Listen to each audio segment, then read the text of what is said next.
Sending data. Sending the data. Let me see if I can see us.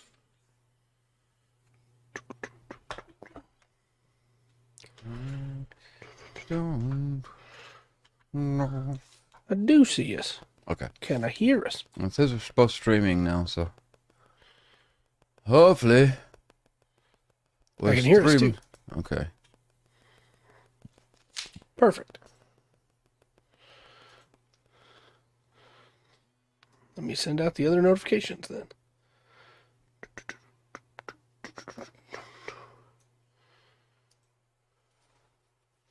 All right. Everything's situated. There it is. Paste. Excellent. And there we go. Okay, now let me get Twitch pulled up so I can write down the names of stuff in Twitch chat, and then we should be good. Okay. Okay, so I told you that I had a pre-show topic for us. Yeah. As we've done the last, hello, Will. As we've done the last few Will. times, I have a pre-show topic from RPG Horror Stories. Okay. This one is about a DM up, Rundgren. I knew it. running a homebrew 5e game. Okay. Allowed a player to bring a homebrew class from the D&D wiki that involved a homebrew gunslinger, basically. Okay. And then let everybody know at session 0, this one player, the only player out of the group, was going to be using homebrew. Everybody else was not going to be using homebrew. Yeah. And the Love you too, Bubba. the kicker is the ranger of the party got pretty upset when this gunslinger with a musket could do 5d12 at level 3. Yeah, I imagine. And the story is, of course, written from the perspective of the person using the homebrew, so the ranger's the bad guy. Yeah. But when you look at, because they gave a link to the homebrew, when you look at what that class can do, I don't blame the ranger. Yeah. No, either everybody gets to use homebrew or nobody does. Mm-hmm.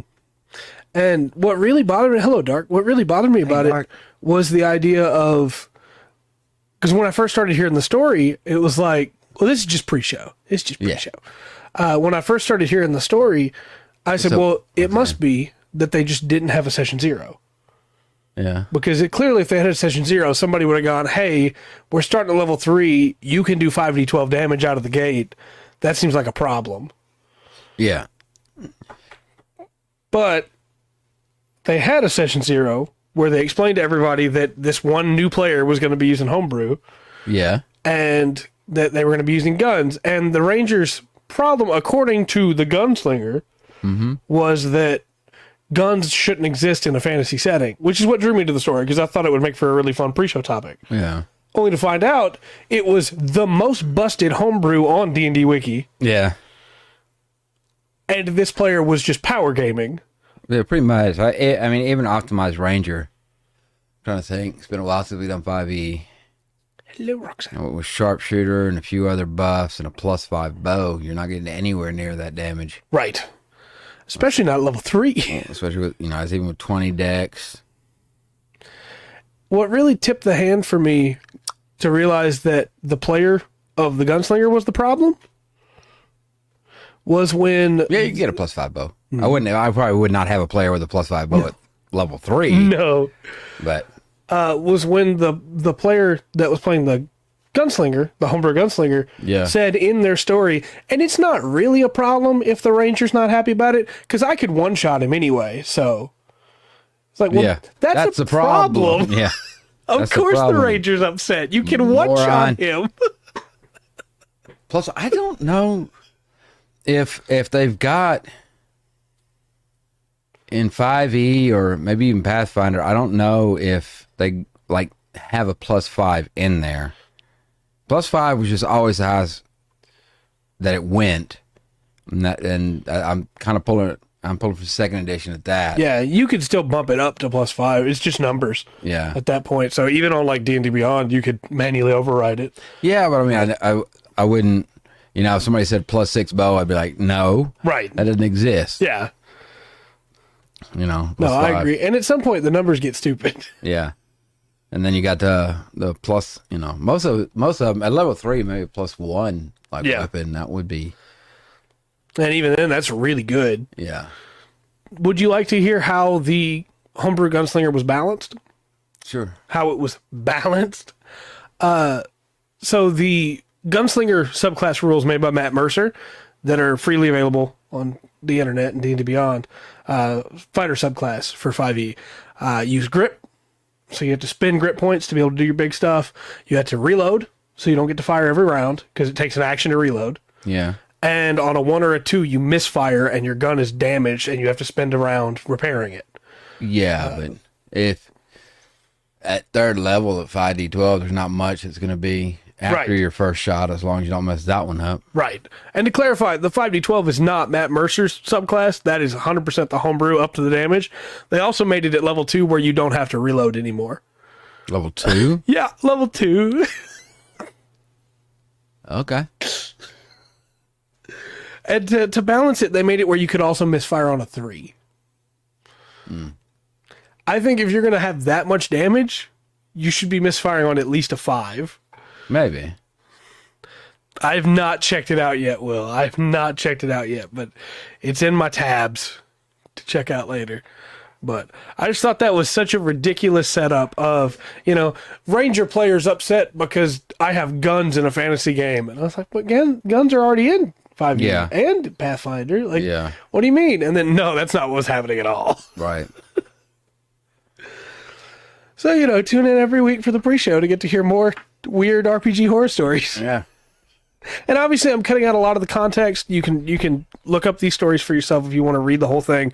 But I'm going to tell you right now, you read it, and that ranger is treated like a piece of human garbage for being upset that somebody else in the party was killing everything, and none of them got a chance to do anything. Which is, as a GM, maybe a time where you should go, hey, let's not do that. Let's fix this. As a fighter, the base fighter, because it's a fighter subclass. Well, not the homebrew. The homebrew was its own standalone class with a subclass of its own. Oh, okay. So what should I do with a trial in the heavens? Craig, okay. Uh-huh. Oh, I loved him. That's nice. cool. That's cool. That's cool. Well, you ready to kick this thing off? Yeah, let's do it. Hello and welcome to another exciting episode of the Full Spectrum TTRPG podcast. My name is Trey. I am Rungren. And this is a special episode because it's our 100th episode. Yay. You can't even really see this hat all that well, but if No. I get down here, it's fine. It's fine. I got you a hat too. But I bought it fully intending you probably wouldn't wear it, so. Right. That's yeah. I'll just do this. That's like the anti-Liza Minnelli hat. Do you love me now, Papa? Yeah. Do you love me now? So I'll wear this until my head gets too hot, then I'm going to take it off. But, yeah, we 100 hour special. I hadn't really planned on that. We're talking Norse mythology tonight. Mm-hmm. We do have a little bit of news real quick just to knock out of the way. It's not really anything super big to say, but the Pathfinder books are getting re-released without the OGL stuff. They're cutting all that stuff out. Yeah. Which means some stuff's going to get renamed and alignment's going to get changed, but just awesome that they're going to be re-released, He's got to get a haircut later, Faith. That's why he's wearing a bow. It's our 100th episode. Yes. Also, I forgot to take the tag off this thing, so you're going to see how cheap I am that I got it at the dollar store. Well. Look, I was not going to go spend $15. No. I sourced one on Amazon. One of these. Yeah. And it was $15. Yeah. I was like, no, I'm not doing that. Yeah. I got that old wizard hat here somewhere. It's hanging up on my genuine fake antlers over there. That's fair. Not that wrong with my button and my fedora. But for real Batmasters, I do have that at the house, but I wanted to wear a fun party hat. Oh, nice. So, I got a flat cap, too, I could have worn. Oh, yeah. But, yeah, so Norse mythology, we're not here to talk about hats, chat. I know I opened this door. We're here to talk about not horses, Norses. Okay. Talk to me about NordVPN mythology. Oh. Get us sued. Yeah, probably. Oh, nice. That would be awesome. Yeah. That would be awesome. I see you got the Wikipedia pulled over there, looking at the. Give us an idea. Yeah. Of that of the Scandinavian, but it goes through Germany, through up, kind of through there. So where's it? Yeah. Covering. Proto-Germanic is what they call it, but yeah, it's Scandinavia, Germany, all that fun stuff. When you look at Wikipedia, they're always going to go for the big, specific Proto-Indo-European and Proto-Germanic. Okay. All right. But they've got Iceland, Scandinavia, Germany. There we go. And bits of Deutschland. Yeah, which is Germany. Yeah, which is Germany. You know. Which is as I was looking for, the kind of area that goes outside. It's not a country. It goes over a couple. Yeah. A few that was, in there. This one was fun. This one was fun looking up. The each one, there's similarities between each one we've done, but they're also all so different. And how it's just weird. And this one's kind of. This is kind of weird. This Norse was requested, and it's kind of weird because it's like one mythological line. Yeah. Like in Brazil, we looked at a lot of them. In Japan, we looked at a lot of them. And of course, a lot of those some of those were in the same story. But it's like all the mythology from North comes from the same pantheon, the same thing. And some of these names I know y'all are already going to know, but I got them in here anyway. And I figured the good one to start off with is Odin. Yeah. I know Odin, chief god of Norse mythology, known as the god of war, wisdom, and death. I'm still going to type these out, even though I think most of you probably know how to spell them. Right. He is typically depicted as an older man with a long white beard, wearing a wide-brimmed hat and a cloak. And depending on where you see him, he's going to have one eye, which he ripped out. It's my favorite version of Odin. He's the, Eye patch Odin rules. Right. My Odin's pretty bold. Right on. That's something that Thor should be Thor's catphrase right there. Yep. Oh, we're getting there. We're getting there. But Odin is the god of the gods. You know, he's the leader of the god. He's the king of the gods.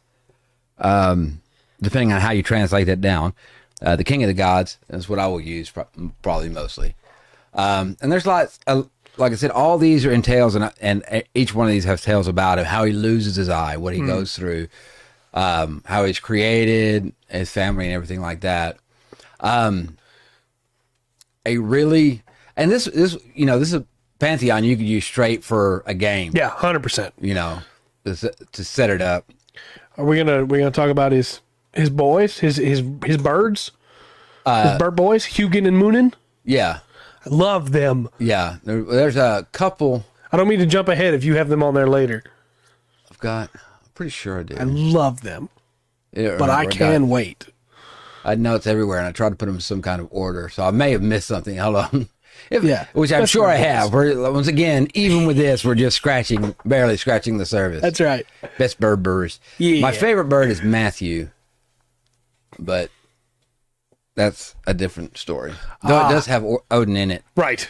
That one took me a moment. Yeah, that's from the Sandman. Yeah, that one took me a moment. Yeah. I got there, though. So, Odin, big boss, king of the gods. Of course, everybody knows his son, Thor. Yeah. No, it goes. It's the Matthew birthday of the podcast. Yeah, Matthew the Bird. In the original graphic novels that Neil Gaiman wrote, for the Sandman, he has a bird, a crow. Maybe it's a raven. I think it's a raven. That's yes, named Matthew. And he doesn't remember anything before the time he was a raven, though he knows that once he was a man. Right. On that. And apparently he's not the first Matthew. So That that's a totally different mythology. So he's like Geralt's roach then. The horse? Yeah. Does he talk? No, but it's different horses, but they're all roach. Oh, no. The Matthew in the book is the same Matthew all the way through. Okay. There was just, at one time, there was apparently another one. Oh, okay. I see. Look at that. All right. Yes, Thor. Thor is the god of thunder, not the god of hammers. The Thor, god of thunder, known for strength. Trusty. He's also known for not being too smart. Yeah.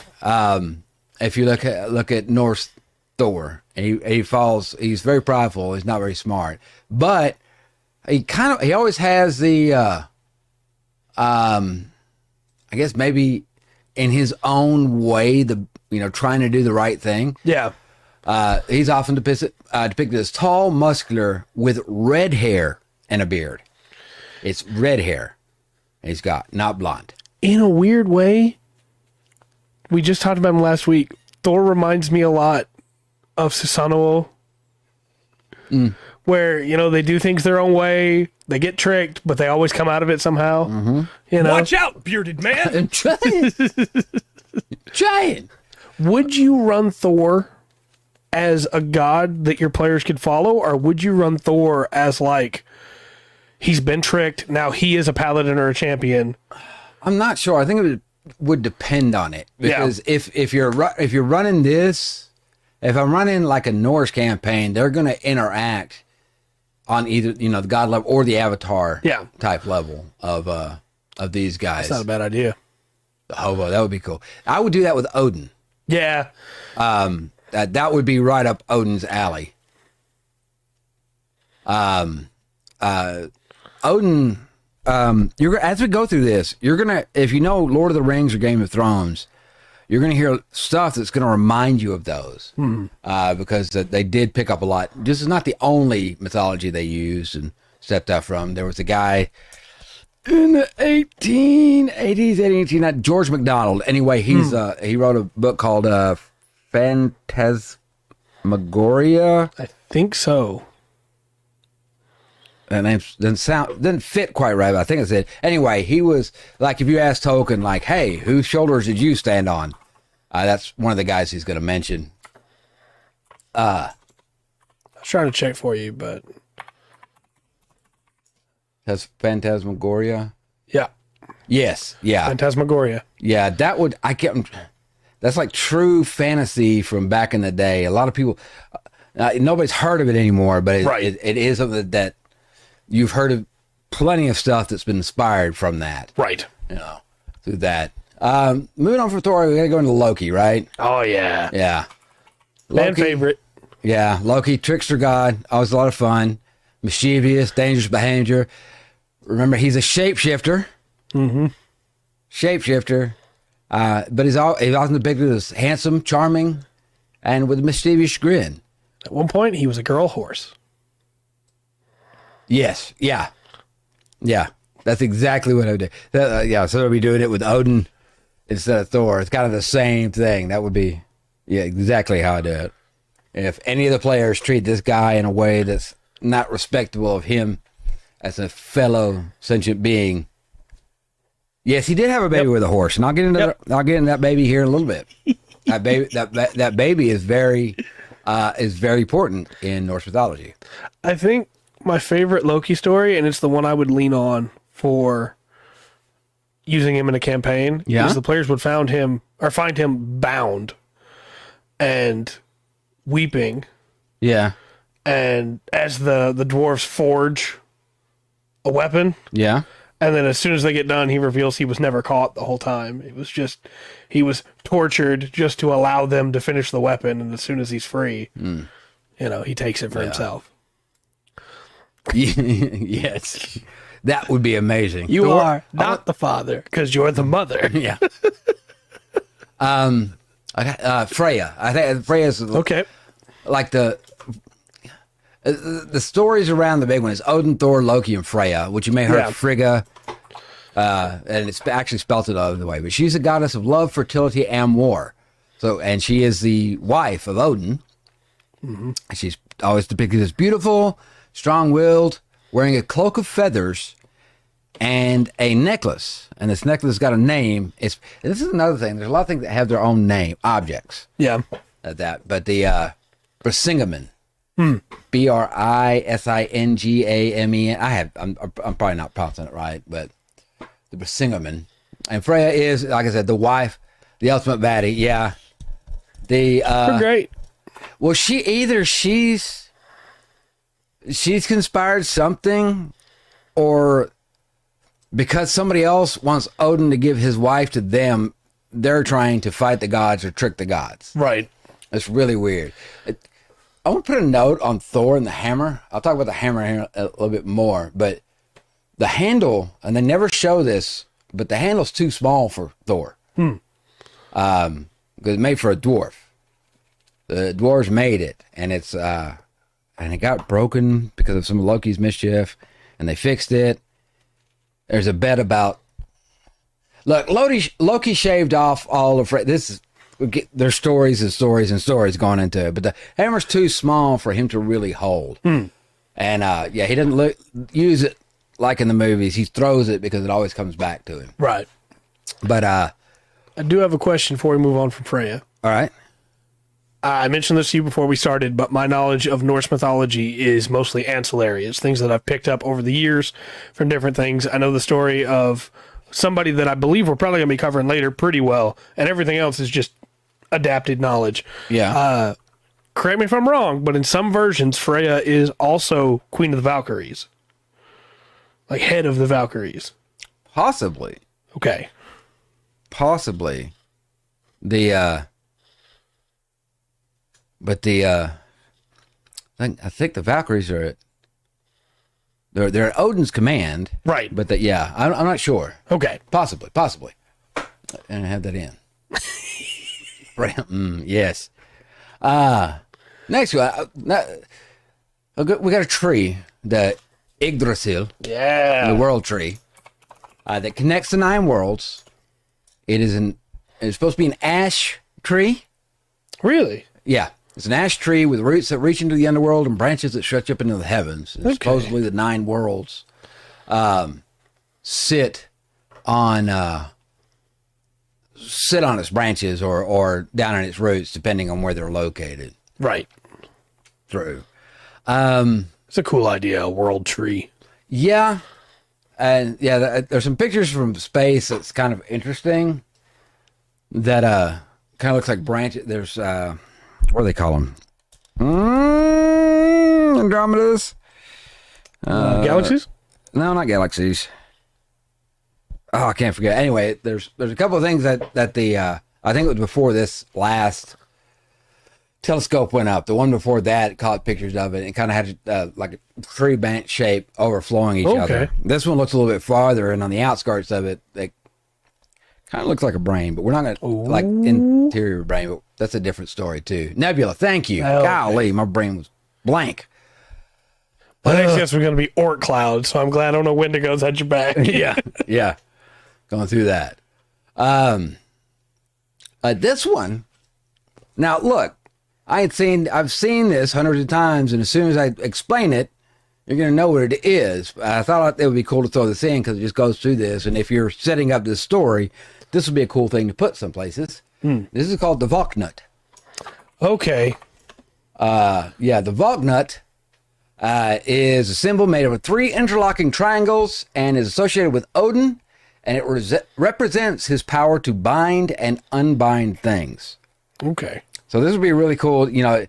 If anybody, if your players are going along or whatever, you're running a Norse campaign, you stick one of these for one of them to notice, and it, as a clue or a sign, possibly. Right. But it's very, very intertwined with, and I haven't found anything, I don't think, looking over everything past, where there's like, okay, there's this symbol, and it is, it is this person's symbol. It represents them and their power. Yeah. So would you would you have the Valknut be something that leads them to Odin or something that leads them to Yggdrasil? I'm not sure. Because Odin and Yggdrasil are tied together anyway. Because unless I'm wrong on this, I believe that's one of the ways in the different versions of the telling that he loses his eye is at the Yggdrasil. No, he gets hung on Yggdrasil. Right, that's what I'm saying, though. It's he gets hung there, and then Ratatoskr eats his eye, right? No, in some versions. He pulls his eye out in some of them. Yeah, he pulls his eye out to drink from the well. Right. Yeah, Yggdrasil may be there. Maybe. It's perfect for PBTA, Iron Sword. Okay. Interesting. All right. It's perfect for Norse. That's cool. Like I said, my knowledge is all secondary. Most of it from American Gods by Neil Gaiman. Not Gaiman. The book or the show? The book. Okay. The book. Yeah. Okay. No, apparently I was wrong on that. I don't know when it goes. The squirrel does not eat his eye.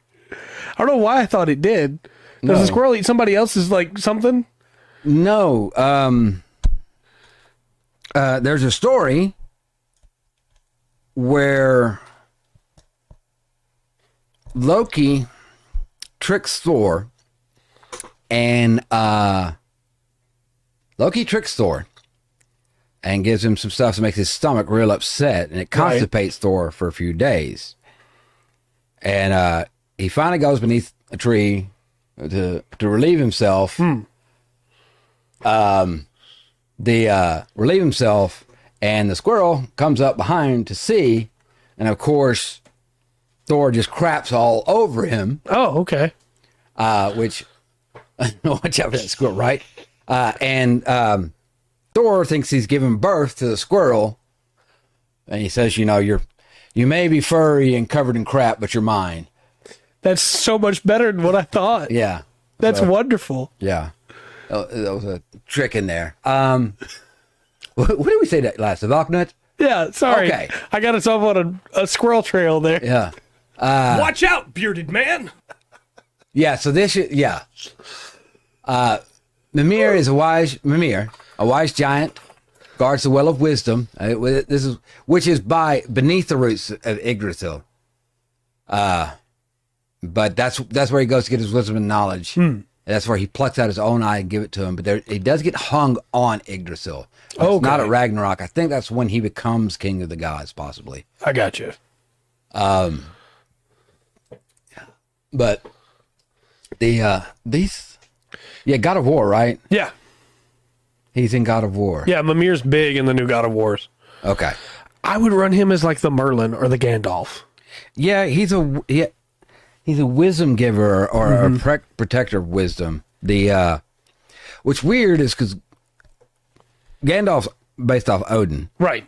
But yeah, that would be a really good character for him to. They've got to now. They're going to have to pass some kind of test before they can get the wisdom. 100%. And it's not kind of like a gotcha or anything or my feelings or anything. It's just there's laws that were written since the beginning of time that must be followed.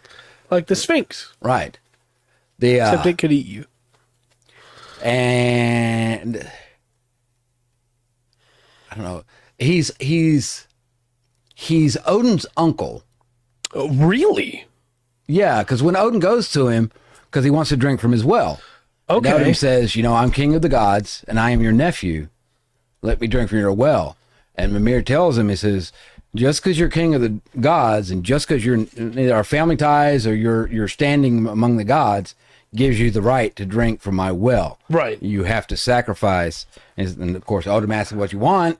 And then Mimir says your eye. And, thinking he might get Odin to pause a second. But I got you. Odin just reaches up and rips his eye out. It's like, all right. Then. And then drops it in the well, then drinks the water from it. It's nice. Kind of sick, but. My favorite thing about this episode today is that Odin's way cooler than I thought he was. I thought he just got strung up and then a squirrel ate his eye. No. It's like, well, that kind of sucks for you, man. Sorry. Odin is the all father. That's awesome.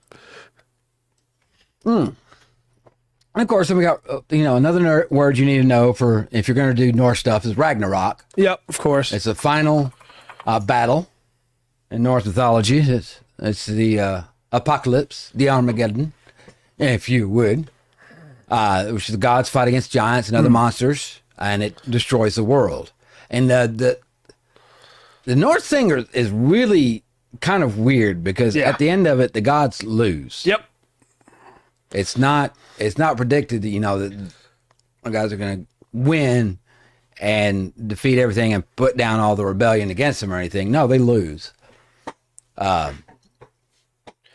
This could be its own episode, really, Ragnarok, right? Yeah. Like a lot of stuff happens there. I know you're probably going to get into a little bit of it, but I know a few of them, and those could be whole stories on their own. Those could be whole campaigns on their own. Yeah, true. You know? True. Thor versus Jormungand. Yeah. Little word I thought we should know is the Aesir. Okay. Aesir. Right. And these are the primary gods that are led by Odin. And I think this is the way I'm taking it is this is like the official name of the primary gods. Right. They are called the Aesir, Aesir. And they are... Makes sense. These are the gods, the primary gods but they are associated with war, wisdom, in the sky. So kind of Odin's domain are the Aesir, because you also got the Vanir. Okay, Which are a group of gods, but they're associated with fertility, wisdom, and the earth. Sometimes they're in conflict with the Aesir, but they end up making peace and merge with them. Right. And I think, one of the things that made that peace is the Aesir and the Vanir having alliance through marriage. Makes sense. No, I think I got that right. I think I got that right. Because that's how we wind up with a lot of the kids, right? Like Balder is a mix, right? Well, you talked about you mentioned Fenrir before, right? Right. Fenrir is what I got next, and he's a son of Loki. Okay. And he's a symbol of chaos. He's destined to fight against the gods during I Ragnarok. love Fenrir so he's a much. big, huge, monstrous wolf. Big, huge, monstrous wolf. That is, I mean, yeah. Yeah, he's supposed to fight against Fenrir. Yes, that's usually how it works. That's true. I love Fenrir so much. Yeah, but he is the son. He's another one of Loki's kids cause trouble, but not all of them. No, not Loki's kids. Well, not all of them. I knew them when they were growing up. They were so good. No, they weren't. No, they weren't. It's a pepperoni. Yes, very angry. Definitely wolf. There's a hound as well, and we'll get to him in a little bit. But this is it's not a Loki, big monstrous wolf. Doesn't Fenrir? Oh, it's ad time. I can't even see that right now. I will wait to ask this question then until after we get back from ad time. But while we're ad time, chat, we like you. You're great. YouTube watching later, we appreciate you. I'd watch it. Mm-hmm. Yes, it does. Doesn't Fenrir bite off Tyr's arm? Yeah, is Fenrir that bites? Yes. Yeah. That's sick. Yeah. Of course, we got Jotunheim. Okay. Yeah. The realm of the giants.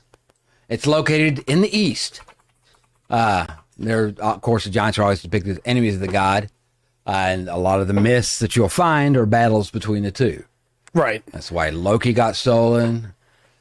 That's all kind of, there's all kinds of stuff that go on from Jotunheim. So we haven't really checked back into how you would run this because it kind of all runs together. It feels like something we should cover at the end. Yeah. But would you have the players come from Jotunheim? I don't think so. Or would you have them fighting against Jotunheim? I'd probably be fighting against you. The players come from Midgard. Yeah. I agree. Yeah. And just for anybody who's like, normally you cover them monster by monster. Well, this, like we said, it kind of runs together. So I feel like this is something we got to cover kind of at the end, how we would run it. Yeah. Well, this all kind of, it all seems to fit under one umbrella because this is one mythology. Yeah. Like we're looking at Brazil and Japan, this country, there's a few, in Brazil, there's all kinds of mythologies. Right. In Japan, there's definitely a few mythologies. And then here it's just like one mythology. They're all in the same thing. Heimdall. Everybody knows Heimdall, right? Guardian of the Bifrost. That's true. And he's always giant war beasts. It's always pictured as handsome, strong, and in golden armor. Yeah. I was wearing golden armor. Or Sleipnir? I don't know if he's got Sleipnir on his list. Oh, that's next. We'll see. Yeah. Oh no, Wendigos was asking for Sleipnir, but please continue on Heimdall. Yeah. Well, Heimdall is pretty much self-explanatory. He is the public transportation for the gods through the realms. He has foresight and can see through. He can. That's handy. I forgot how they put it. Sees through the veil to each and every word, something like that. That's nice. I like how he's depicted as having like a helmet that either has like big ram horns on it or has antlers on it. He looks sick. Yeah. Yeah. Heimdall. It's very cool. Can I be a champion of Heimdall? Does he have paladins? Yeah. They run the buses. Hey, do I get to wear a sick antler helmet? Because I'm there. Possibly, all right. I'm there. Gold armor, antler helmet. Let's go. Mr. Wednesday. All right, Sleipnir, the 8-legged horse that's ridden by Odin. Yeah. The horse that was mentioned earlier about this is Loki's kid. Oh, okay. Yeah, the story you're referring to, there's somebody that shows up in Asgard, tells the giants that he can build a wall to protect Asgard, and he can finish it all around like 200 feet high, something like that, a ridiculous wall, and he can build it in 1 year. And he wants Freyja, however you choose, right? To Odin to give him, the builder, his wife. And Loki notices it's getting really close to the end, and the guy has almost finished the wall, right? And so gods are starting to freak out. Loki notices as he's building the wall that the guy's got a big stallion that he uses to drag stuff, and Loki figures out, well, if he doesn't have that stallion, he can't finish the wall. Right. So Loki turns himself into a mare, takes off running, distracts the stallion. It takes off after Loki. The stallion, I don't think, is ever seen again, but Loki shows up a few days later, or a few months later, with an 8-legged horse. Yeah. That's his. Yeah, we did have a Sleipnir in RDR2 when we were playing it. Oh, that's cool. That's cool. Sleipnir. But yes, that's Odin's horse. I always think of the summons. Odin summons. He's always on the horse. Yeah, from Final Fantasy VII and others. I just wanted to reference real quick. There are only 2 things that are taken out of Norse mythology for Digimon. I mean, there's a couple like other Digimon that are, but for story wise, there's only 2. Yeah. Because I should clarify real quick. It's not Sleipnir itself that's in Red Dead Redemption 2. We just had a horse that we named Sleipnir, just to clarify. But in Digimon, they take Yggdrasil, and it's the god of the digital world. Okay. Because it's the branch that connects the digital world to the real world. Right. And also where all the servers are stored. And then they have Sleipnirmon, which is a like royal knight of the royal knights. We should do an episode of Digimon at some point just for the fun of it, because I honestly think there's a lot of stuff you could steal from Digimon. Yeah, for TTRPGs. I'm sure. But it's really weird that they just went, yeah, those 2. Take those. Leave the rest. Take those 2. Yeah. I just want that one and that one. Yeah, good old that times. one, that one. Next one I got to talk about is Hel. Okay. Hel. She's a goddess of the underworld, daughter of Loki. She rules over the dead, and she's half dead, half alive. Man, Loki's been busy. Yeah, Loki's very busy. He's a handsome man. He's a handsome man who happens to be charming. Even stallions love him. Yeah. Now, one actress I love played Hela in the Marvel movie, played Kate Blanchett. Yeah. Oh God, when she first comes up, she looks so hot when she first comes up out of the ground. Shows up first, and her hair's kind of messed up a little bit. Black around her eyes. She looks good. But yeah, she's your on the base level, she's your god of the dead. And right. You're going to find that in many religions, being the god of the dead. And that look.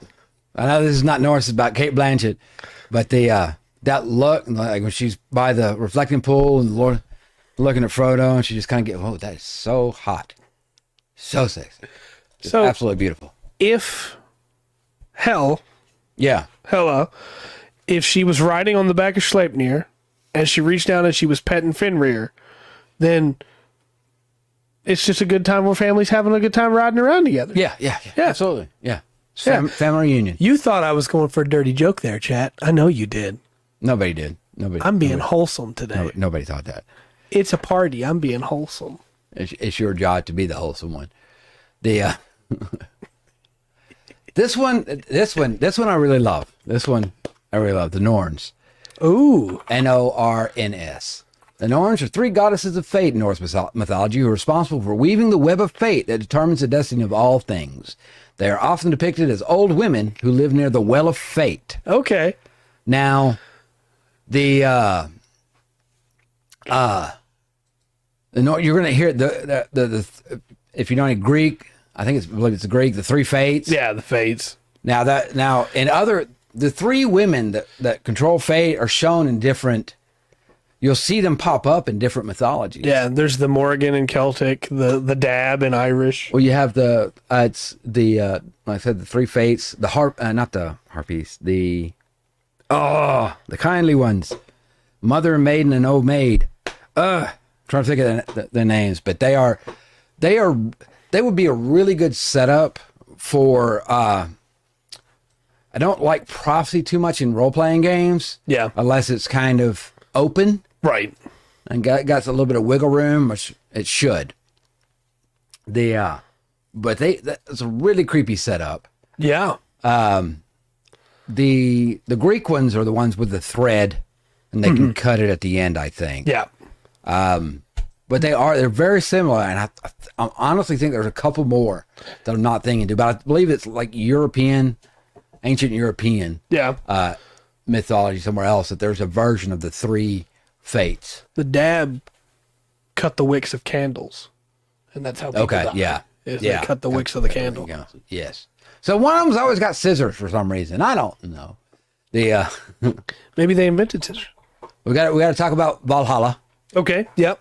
It's the Hall of the Slain. It's ruled by Odin, but only the bravest warriors go after they die embattled, where they spend eternity feasting and fighting. Yeah. Some people, if you play it to the end of Skyrim, you've been to a Valhalla-esque place. I think if you want a really good, interesting look into Norse culture and how they treat Valhalla, and I'm not saying that as somebody who has barely any understanding of Norse culture, I have seen people that are still practitioners of that faith today that have spoken for this show, and it's the original Vikings show. Oh, yeah? They do a great job representing that culture and their views on Valhalla. And I think the Greek ones may share an eyeball. I think so. The Fates. Yeah, the Fates. And I know the only place I can think of that showing up in popular culture is the original Clash of the Titans. It may have been in the remake. Hercules cartoon as well. Yeah? They share an eyeball? Okay. So I got a couple of things with them. Sharing an eyeball. Valhalla is a cool idea. The idea of you fought all your life. Now you've earned a place where you can fight forever. And when you're done fighting, you get to have sick parties, and then you go back out to fight again. Yeah. And after the fight, everybody's friends again, and they're all happy because they all know, hey, it was just part of the fight, bro. It's fine. Oh man, there's a story about a Viking. He was a great Viking warrior. Ragnar Lothbrok? And I don't remember, but it was when they were landing on northern England up there around Scotland. There was a Scottish fighter. Anyway, they battled it out, and the Viking guy took his head off, tied his head to his waist as a trophy. Yep. And he was riding, the decapitated head spun, or he hit it up against something, and it bit his leg. Yeah. And it got infected, and he died before he could get, before the next battle. So he didn't get to go. Yeah. He was like one of the greatest warriors in Viking. I can't remember his name. I don't remember. I'm sorry. No, I can't. Never ending Fortnite battle. Where are we dropping, boys? Yeah, right. And go through in. I just got my battle pass completed. My horse has 6 legs now. Yes. Look at that. Look.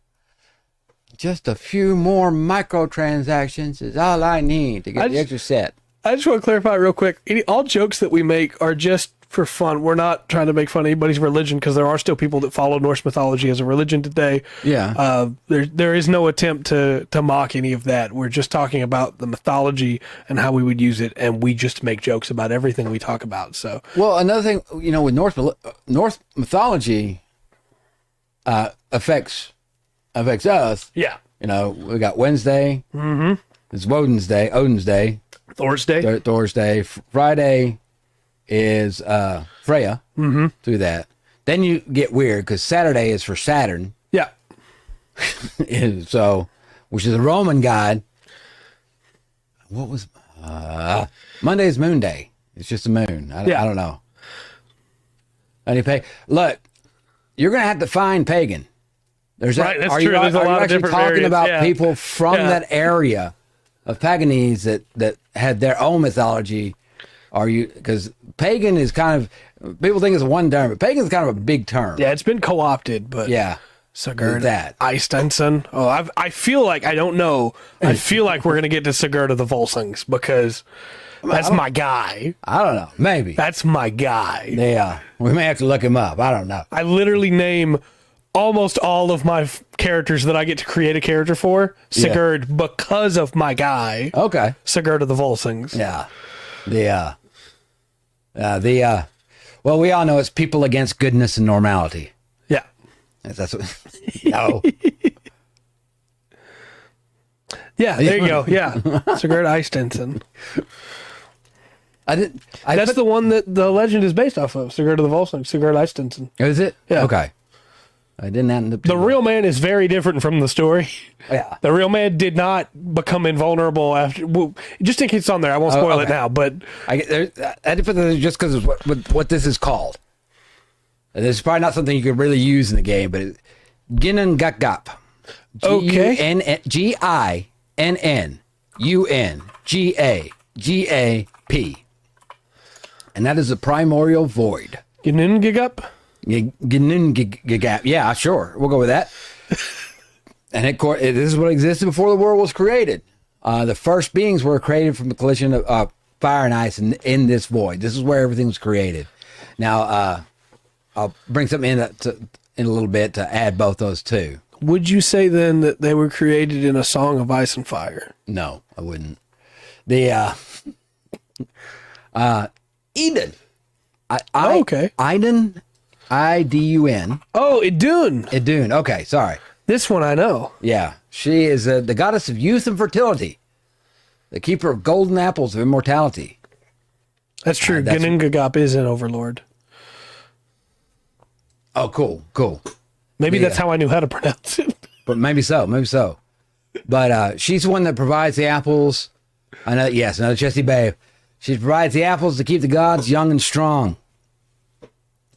Those, and yeah, there's more than one story about somebody trying to sneak in and steal the apples. Oh, I'm sure. In Narnia. Yeah. There's which I can't remember which book it is. It's like maybe the fifth one. I don't remember. What was that? Don't get me lying. Dawn Treader. I don't remember. None of that, but yeah, she makes the golden apples.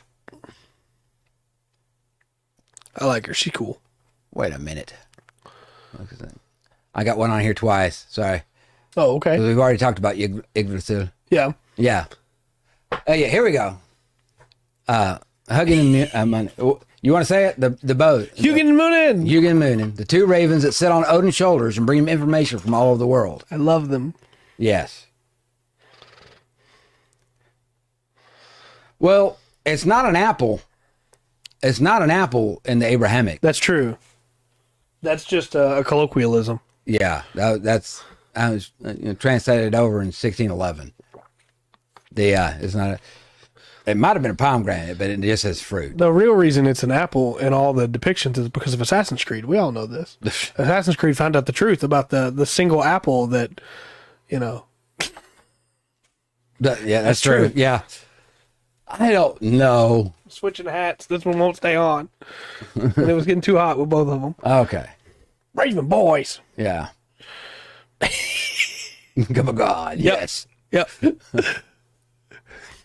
I just really like the idea of, I don't mean to steal your thunder here, but I really like the idea of like, hey, these have taken the place of the eye I lost, basically. Go see for me, because he can see through their eyes, right? Yeah. I think that's cool. The in some he's the, I also read like another thing where he's the only they tell him they're spies and he's the only one that can speak to him. Right. So they can fly real high and see the whole world and come back and tell him about it. But that's just cool. 2 ravens. Come on. Yeah, they're sitting on your shoulder. If I had 2 ravens to sit on my shoulder while I sat here and I would have them. Yeah, 100%. You know? 100%. And if I could send them out to spy, that'd be even better. Okay. Bifrost. Gotta have the Bifrost. Of course. That's the bridge. Which apparently Mario co-opted for one of his race courses. Rainbow Road. And you have to, of course, Heimdall guards it. Heimdall has to think you're worthy to pass it. So in all the comics, when he doesn't think somebody's worthy, he just breaks it. Does that happen in Norse mythology? Does he ever just go, nope? No, I think you can't see it. Oh, okay. Yeah, that makes way more sense than breaking it. Yeah. Like, I'm sorry, it's a cool shot every time it happens in the movies and the comics, but this bridge was made, like, before the dawn of time, and you're just going to break it? Like, yeah, come on. You got some value. What about Jormungandr? Ooh. You got that one? Yeah. Okay. That's a world serpent. Encircles the world and grasps his own tail. He's another one of Loki's children. And he's the one that fights against Thor during Ragnarok. Yeah. Yeah, he's got to fight Thor in Ragnarok. This story I know. They fight, and after a time of fighting, I've seen it as like both. Sometimes it's like a week, sometimes it's like a month. Yeah. But after a time of fighting, Thor wins, but he takes 7 steps and falls dead. Yeah. Yeah. Such a cool idea. Yeah. He fights himself. He dies from exhaustion after the fight. Yep. So he doesn't get to go Valheim. The Skadi. Ooh. The goddess of winter, mountains, and hunting. Yeah. A tall, fierce woman with snowshoes and a bow and arrow. Dark. This is our Yukiona for Norse mythology. Yes. A winter woman. On through that. Yeah, goddess of the hunt is kind of not something I run across much either. Yeah, it's just Artemis and her, right? Yeah, as the two that I think. I guess Skata. I don't know. That's the Irish one. Okay. But she's less the hunt and more like the hunt for battle, I guess. Okay. She trains people before they go to war. Yeah. Okay. Well, yeah, then. But all right. I like Skadi. Abe. For sure. Another god. No, this is not a god. Hrym. H-R-Y-M. Hrym. H-R-Y-N. Okay. Yeah, Hrym. He is. He's Poseidon. But he's a giant. He's not a god. And he's considered an enemy of the god. But he is associated with the sea, and also he captained a ship called Naglfar. During Ragnarok. Okay. So he's the one that loads up the ship. Yeah. And brings all the giants and monsters to Asgard. Okay. I knew about Naglfar. I didn't know about Shrin or Shern. That's cool. Yeah. I got that book. Yeah. Yeah, Neil Gaiman, Norse Mythology. Yes. Yeah. Recommend that book. That's a good book. The Valkyries. Yeah. Gotta talk about the Valkyries. Warrior women. Group of female warriors in Norse mythology who serve Odin and choose who will live and who will die in battle. And we all know how they're pictured. Beautiful women riding on winged horses. Yep. You went through that. Saint Celestine from Warhammer 40k is based on the Valkyries. Yes. And then you want their blessing before going in battle so you won't die. Mm-hmm. And now if they don't, the ones that died, well, the Valkyries had something against them. Must have. Yes. I believe in the variations of the story where I almost said Hera. That is the wrong mythology. I'm so sorry. Yeah. Where Freyja is not the leader of the Valkyries. Sigrun is leader of the Valkyries. Well, in ancient mythology, in some of the stories I found, Sif is Thor's wife. Yeah. And in some, she's just another. Right. She's not. Garmr, Garmr. Yeah. Garmr, the monstrous hound, Yeah. guards the gates of hell. I got blood on his chest and a loud, fierce bark that can be heard for miles. A noisy hound. For the longest time, I thought that Grond from Lord of the Rings was Garmr, and like they just the name. It's based on that, right? Well, some of it is because some of it is, and I wouldn't. That wouldn't be a very surprising, like a pull. I mean, right. I can't ask Tolkien now. It's a bit late, but the Garmr. Yeah, I love puppers. Yeah, even when they're big monster puppers. So Now, something that was different doing this one, I thought would be kind of. You know who I missed? Who's that? Balder. Ah, Balder. Balder up for me, please. Yes. I got his one of his stories, but I don't have Balder. I don't have the listing of the god. Right. I put a U there. They do not have a U in the original Norse. Balder. But Balder. Son of Odin and Frigg. Yeah. And the story you have for him is probably the exact same one that I'm thinking of. So Okay. He was basically invulnerable. Yeah. He has a blind brother named Hodor. Mm-hmm. Not to be confused with Hodor. Yeah, right. But as you can see, there's Hodor. Yeah. Now one thing about Norse, I did try to get a few little stories. Balder was the last little definition I had, and I got a few and try to summarize the stories.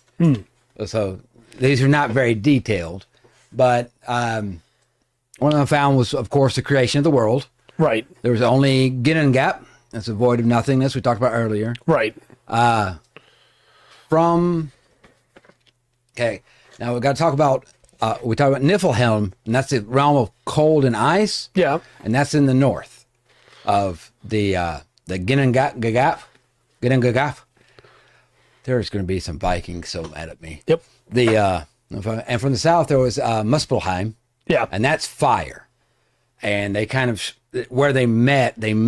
That's why it was created of fire and ice. Is these two realms crossed over in the Ginnungagap.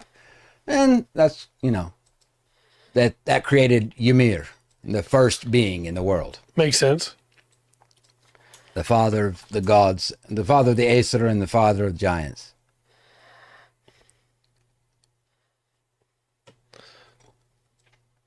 I believe he's the father of Bor. Bor is Odin's dad. Right. I could be wrong on that. But that's a myth, but each there's so many. It's kind of weird because so many stories are I don't know, you get this idea where the gods resemble humans in many ways, just infinitely more powerful, right? Right. And do things. So another one of the classic stories is called the Mead of Poetry. Right. Okay. Odin wanted to take the mead of poetry, which would give him the power and eloquence of wisdom, elegance and wisdom. He tricked the giant Suttungr and his daughter Gunlod. Okay. Into giving him the mead, and in the process, he had to change himself into a snake, an eagle, and a man.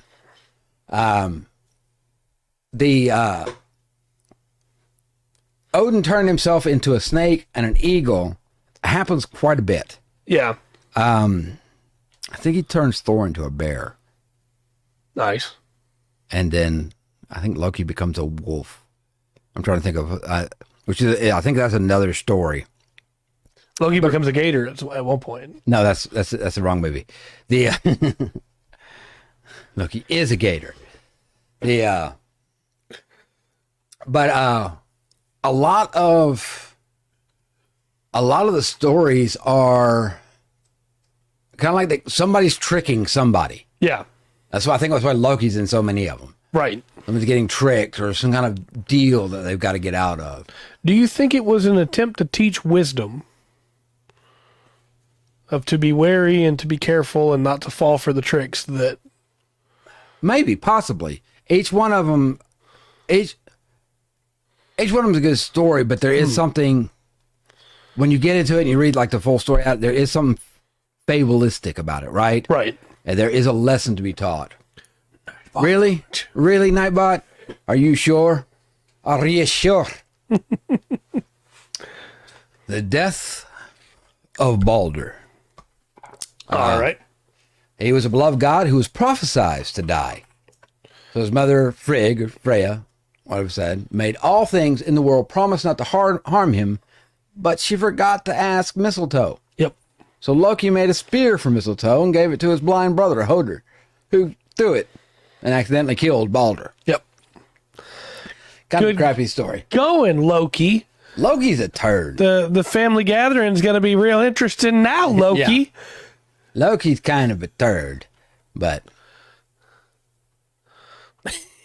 Look, it doesn't take a lot to be an improvement on Zeus. That's all I'm saying. Yeah, Zeus is horrible. No, Odin has wisdom, remember? I think Loki is an improvement on Zeus. Maybe so. Probably so. And Loki just got Balder killed. Yeah. The idea of tricking or overpowering plays in different ways. Yeah. And so, sometimes it's seen as they were clever. Right. And sometimes it's seen as, oh, what a turd. Yeah. The another great story, The Binding of Fenrir. Okay, yeah. Fenrir was a giant wolf who grew so large that the gods feared he would destroy the world during Ragnarok. So they tricked him into wearing a magic chain, but he broke free of it. So they made a stronger chain. Of course, it's got a name, Gleipnir. Yep. And it was made, I love this. This is what Gleipnir that holds Fenrir, the giant wolf. This is what it's made from, okay? A cat's footsteps, the beard of a woman, the roots of a mountain, and the breath of a fish. Nice. Yep. All things that are now gone from the world. Yeah. So Fenrir agreed to be bound by it, but he knew it was a trap, and he bit off the hand of god Tyr in the process. Nice. Yes. And he's a big wolf. Yeah. A mountainous size wolf. Yeah. I like him. This is the one. He's a good pupper. Except for when he was eating people. This is one that I'd actually heard, right? When I actually heard, it's the theft of Thor's hammer. Oh, okay. So Mjolnir was stolen by the giant Thrym, Thrym, who demanded the goddess Freyja as his bride in exchange for returning it. So Thor, dressed up as Freyja, went to his hall to retrieve the hammer. Then Thor placed the hammer in Freyja's lap as a wedding gift, and Thor revealed his true identity and killed him and his kin. Yep. He's like, hey, I gave him the hammer back. I'm going to kill everybody. This one I remember. Yeah. That one, I don't remember. I think I've seen that story, some version of it done in a couple other places too. Yeah. Why didn't do that in the Marvel movies? Come on now. Yeah. Cool. I did forget to put Sigurd on there. Sigurd. My boy. Yeah. I have a story about him. The blacksmith, yeah? Mm-hmm. The blacksmith Sigurd.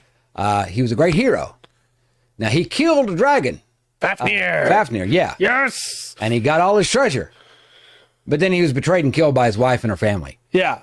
So it didn't work out. Well, you gotta cut in the rest of the story there.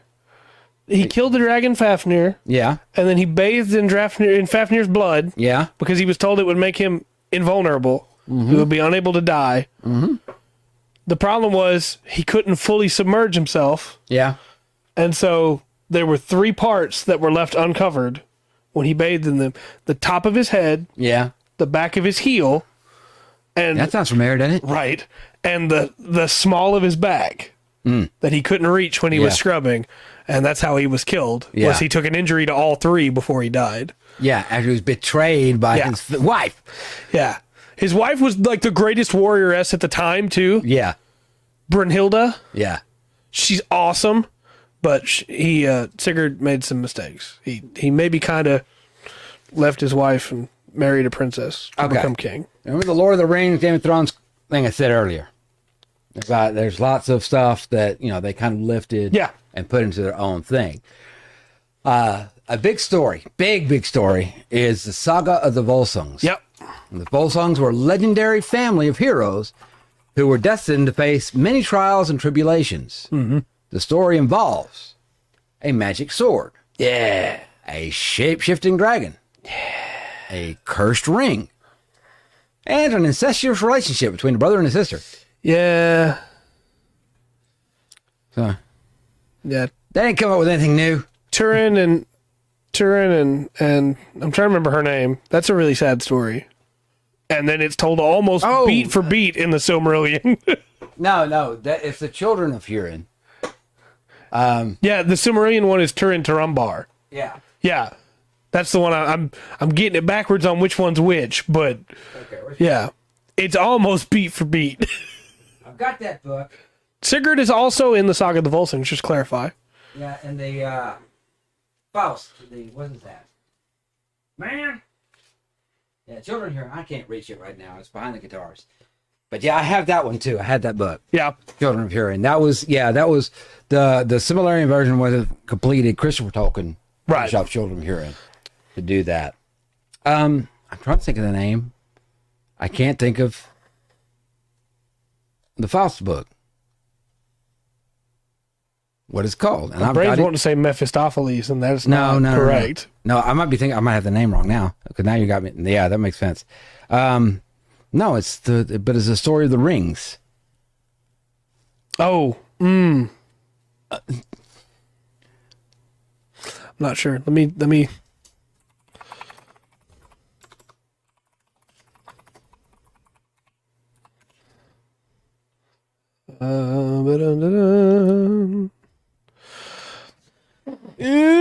Anvaranaut, the cursed ring, Yeah. Anvari's ring. Drop near the ring of Odin. Yeah. Yeah, all their stuff has got names. That's cool. Yeah, everything is named. Everything has a title, which is, in Lord of the Rings, they name their weapons. Wait, Odin's ring Dropnir could duplicate itself? Every ninth night, 8 new rings drip from Dropnir? Yeah, he could give them away as gifts, and that's how he spread wealth. That's so cool. Yeah. Yeah. I love that. Yeah, I forgot what else it did. The Norse mythic shaped Lord of the Rings. What does that say? Let me see here. We got a list. We got the Volsung Saga, of course. That's it. Which we were just talking about, the Saga of the Volsungs. Okay, yeah. That's it. The Volsung Saga, yeah. Yeah, and then... That's what I'm thinking of, and we just read it, yeah. They also mentioned that... And then there's one stuff... Frodi was the inspiration for Frodo's name. Yeah. Man. AFK understand. Also, Beowulf, of course. Beowulf. The English epic. So, yeah. Is Beowulf Norse? So, Beowulf's not Norse. Beowulf's not Norse. Yeah, it's based on a Norse story. Yeah. But Beowulf itself is an English retelling. Yeah. It's an English retelling of a Norse story. Of the Old English. Because you couldn't just tell the original story. You had to make it English. Yeah, right. Yeah. Just like the English did with everything they did. Hamlet's not English. No. Hamlet's not English. He's Danish. Yeah. But who remembers Hamlet as a Danish story?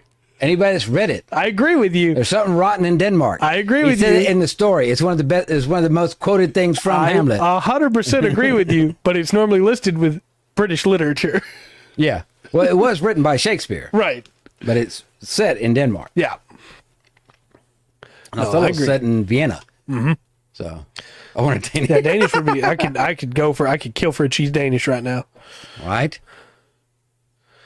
No, I like the Saga of the Volsungs a lot.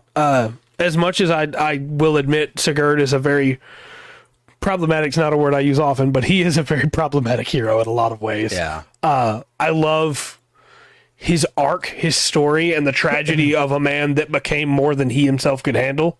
Yeah. And got consumed by his own fame. Only for it to bite him exactly as it should. Yeah. Well, a lot of it seems like that, doesn't it? There's some in the stories. Either it's like the giants have stole something. Yeah. Somebody's trying to get something to marry Freyja, and Thor or Loki, somebody's got to figure it out and do something about it. Or if it follows one character, right, it is to their doom. Yeah. And the story is like, yeah, be careful with your arrogance or whatever it is. Yeah. You know. We see that with Beowulf as well. Yeah. You know. But you got Beowulf, then you've got Beowulf's 3 parts. The last one he fights is where he dies. He got Beowulf. Too big for his britches, and then.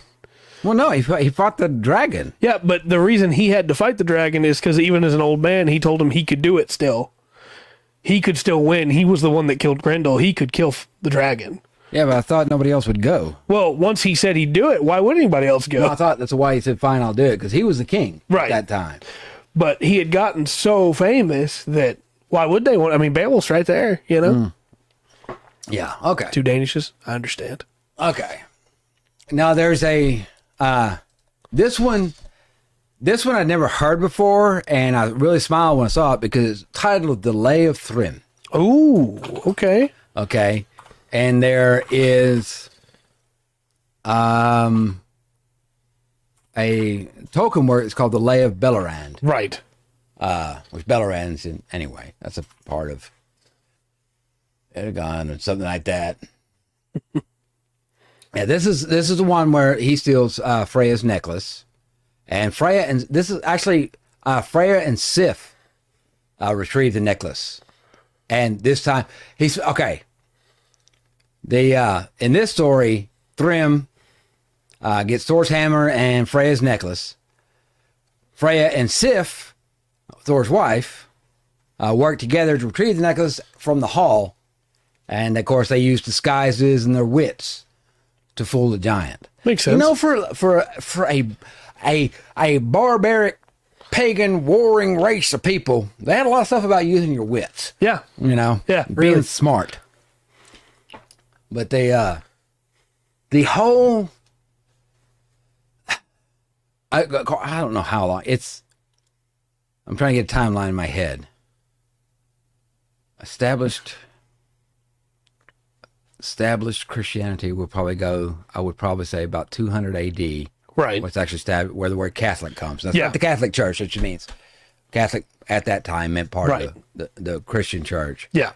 So what's weird is I think people think these are a lot older than that. Right, and they're really not. No, they're from 600, 700. This Norse mythology was being developed and came about, I want to say, around the same time or a little bit after Muslim theology. People have this mindset that history is like sequential, which it is, but they think everything is sequential in history. Yeah. And it's not. A lot of it is concurrent. You know? Yes. A lot of it. Yeah. So this is, I think we're talking about 600, about 1400 years ago, 600 AD or so. Yeah. That Norse mythology was established. And it's set up, this is another kind of weird thing too. It seems like in all the ones I've looked at before, the mythology definitely shapes the daily life. Yeah. Right? 100%. But I don't know what words I'm looking for. Going through this in the culture of the time is like, this is their daily life. Right. You know? This is. They've got Volknuts everywhere. Yeah. Yeah, they're calling out to Thor when they're sailing. They're calling out to Thor when they're hunting.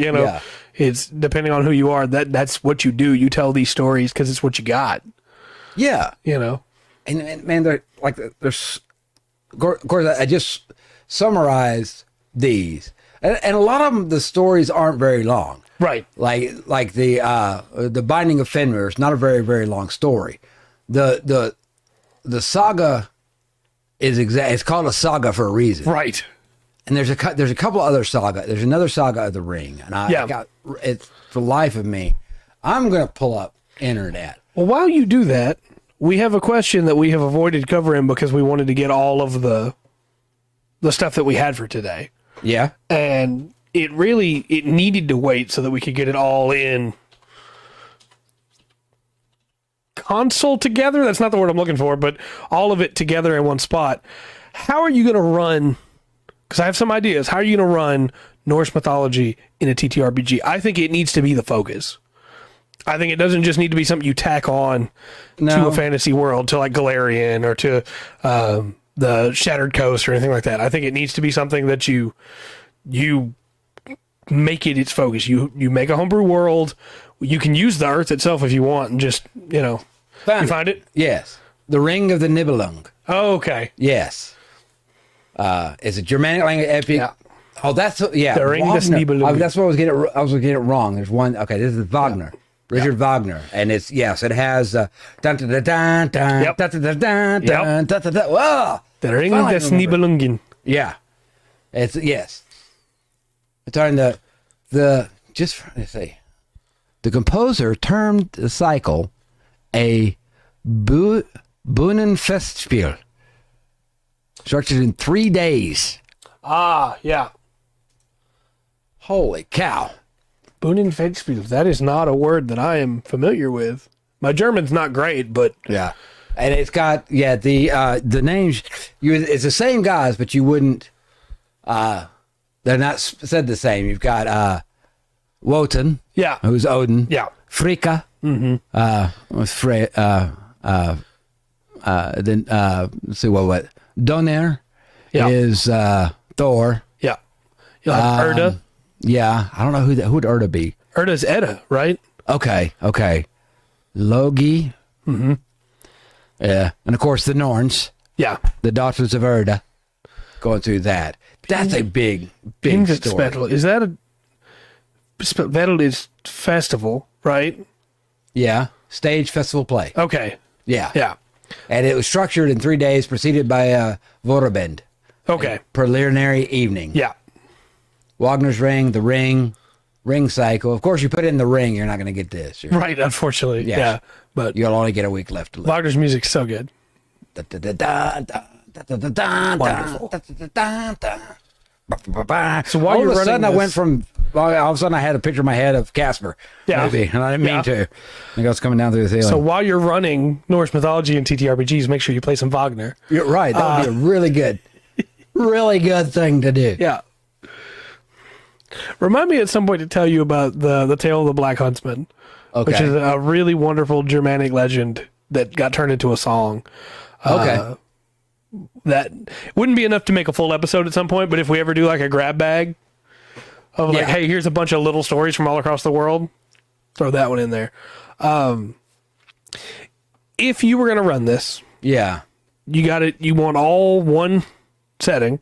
Yeah. And then the players are going to meet the gods, maybe multiple times. Right. I would say even to the point of most often the gods are probably going to be the quest givers. Yep. And for better or worse. Right.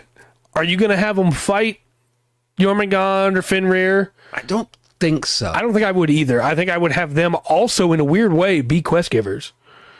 Well, I wouldn't.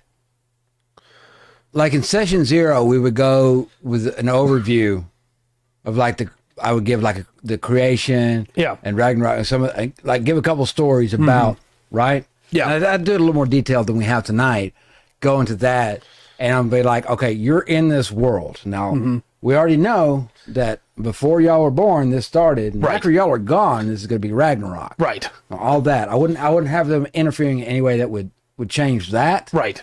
But maybe they need to do stuff to make sure Ragnarok happens. Yeah. And Odin say he knows it has to happen, even though the other gods are against it, so he has them doing things in secret. Yeah. Or something like that. Maybe there's a giant that wants to eat Jormungandr, and he's hunting Jormungandr to eat him. And Thor doesn't want to intervene because Thor doesn't want to die fighting him. So then you have to go intervene instead. and make sure Jormungandr doesn't get killed. Yeah. You know? You would have to, yeah. Even though later. Right. I have another weird way you could take this, though. Okay. So, what if you use whatever rule set you want, Shadowrun would work too.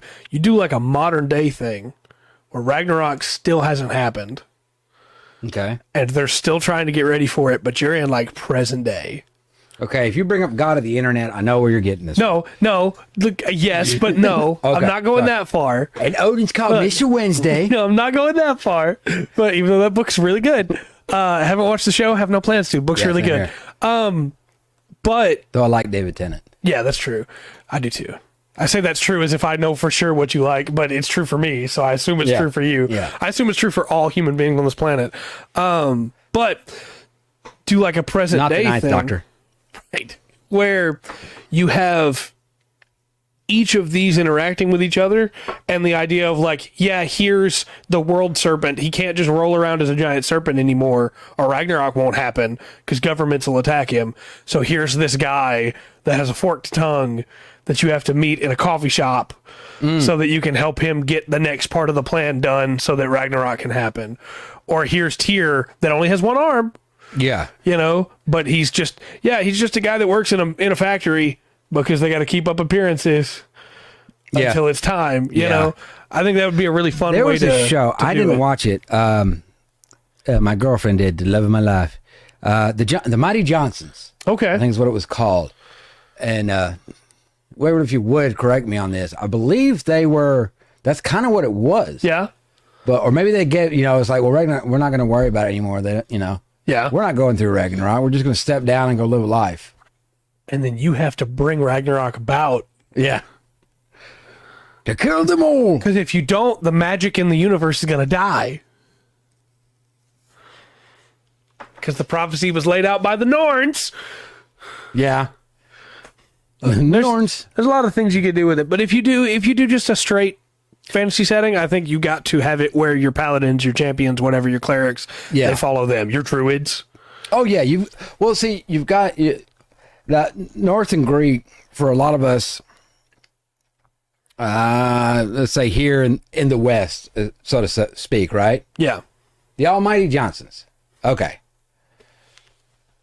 She's probably saying that as reference to being my girlfriend. I thought Narmalith was your girlfriend. Okay, I have a few. I also mentioned Kate Blanchett as Galadriel. I mean, Narmalith's not a problem right? anymore. She's not in the way. So. Right. Sorry. That's true. We had our time. Technical memories. Man. Bringing back up painful things. I don't know. What the idea you're talking about earlier, kind of, what's been done, was picking on you about the gaming and stuff, kind of bringing them 100%. down, making them do that. I kind of like, on that level, I think I like the mix more. And of course, this is, Mr. Wednesday has a 6 foot tall leprechaun that likes to bar fight with. Right. Yeah. But I kind of like if I mix it, it's like, there were gods at one time, but they don't have the worshipers left, say, to push them, to really have that power. Yeah. Going through. But Odin, I think, before really looking at it, I mean, I knew, and it being they did all lose their powers by completing it. Yeah. In comparison, which is also an interesting way to do it. Okay. Yeah, they didn't. Okay. So Ragnarok did happen, but they did. Okay. Got it. I knew it was something like that. The Almighty Johnsons. Anyway, there. Should check that out. Yeah. I think it was on Netflix for a while. I don't know if it's still there. I think it was a couple years ago. Okay. Okay, sweet. Yes, there's a recommendation. Yeah. But with North, there's a lot. Well, I was saying anyway, here in the West, or for me anyway, born in England, I grew up, of course, got Arthurian, which I'm sure we'll talk about. Oh, yeah. Through some time. But, Norse and the Greek / Roman. Right. Was kind of like mainstays. Yeah. Right? And then anything kind of out of that was kind of like not that it was, it's on Amazon. Okay. Not that it was, not important or anything. Right. But that it was because these are, also go look at these. Right. It's like, we're going to give you these 3 that are close to home, that affect us every day. That things that have affected our words. Yeah. Stories that we tell, sayings that we have. Right. And I think a lot of the sayings we have come out of mythology. Oh, yeah, 100%. And in a really cool way, a lot more of them come out of Hebrew mythology than we think, too. Well, the skin of my teeth, that's from Job. Yeah. The employment section of the Bible, job. From Job. There's a few of them through there. And my mind has went blank. There's not many that come from Irish mythology, but there's a few. Yeah. There's probably more than you think. There's a few. But we get our days of our week from Norse, Greek, and Roman. Yep. We get our months from Roman. Yep. It's, hold on, I was going to look something up right quick. I said that, and then my brain just went blank. Oh, yeah. No, I think that when it comes down to it, Norse mythology is a fascinating one to pull from. But if your players, you can run a campaign where your players are fighting like Fenrir and fighting Jormungandr and things like that. I think you lose out on some of that magic by having them just able to beat these demigods. I think instead having them fight things that serve them, like it would not be a stretch in my mind at all to have, hey, giant serpents in this world worship Jormungandr. Yeah. And so maybe you got to fight some of those. Giant dire wolves in this world would for sure be worshiping Fenrir, Yeah. Where did the picture go? Did it go away? Oh, Are we gone? I'm sorry. That'd probably be my fault. I was supposed to be paying attention to that. There we go. Can you see us again? Can you see me now? Still have my hat. Excellent. Let me give some English words that we get from Norway. Of course, fjord, right? Yeah, from of course. Norse, Danish, codfish, husband. Okay. Bristling, flow, like ice flow. Lemming, lutefisk. There's a couple in here. Telemark. Okay. Which is a turn in skiing. In which the outside ski is advanced considerably ahead of the other ski and turn inward slightly to steadily widening angle until the turn is complete. I'm told we are gone again. What? All right, I'm going to have to pop this up right here and just OBS. I don't see us gone. I got us here. I want to pull this around. Let me close this one. It's going to be bothered every time I bring that up. All right. Oh my gosh. I don't know, man. The void. What I love. In the gap. Good. Yeah, that one, right? In the gap. Yeah, Gnin Gap. Yeah. Gnin Gap. Gap. Yeah, you got the GAGA there, Gnin Gap. Yes. Gnin Gap. That's the void. Hey, when you stare into the Gnin Gap, does it stare back into you? I hope not, because Right. who knows how many eyes that thing has. Right? On our eyes. Oh, man. I love how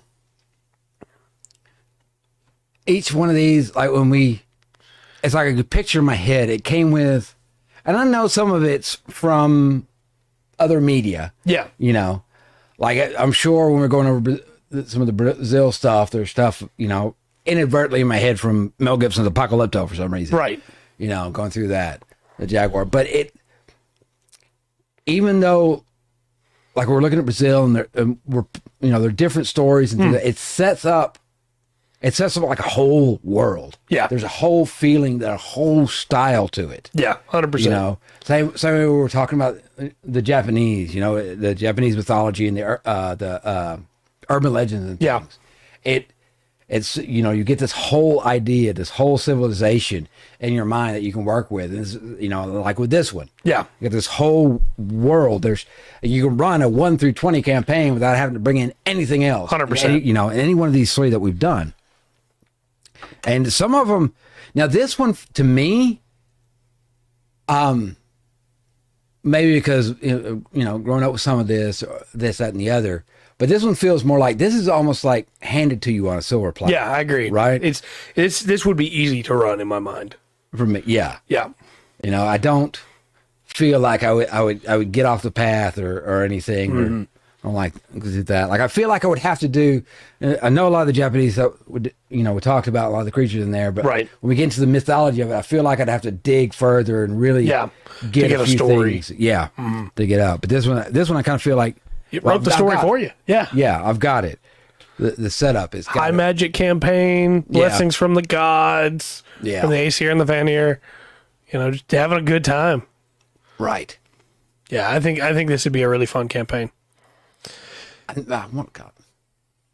really want to dig in more into the saga of the Bolsungs. Yeah, such a good story. Because that's a campaign right there. You got a magic sword, a shape-shifting dragon, a cursed ring, and a dwarf. Yeah, dwarves, elves, and dwarfs. I'm sorry. Yep, I forgot them. I have those on my list. For some reason, I didn't get them over here. Elfheim, is that right?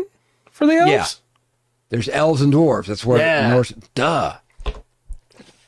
Because the dwarves are the one that make all the stuff. Yep. Mjolnir made by the dwarves. Yeah.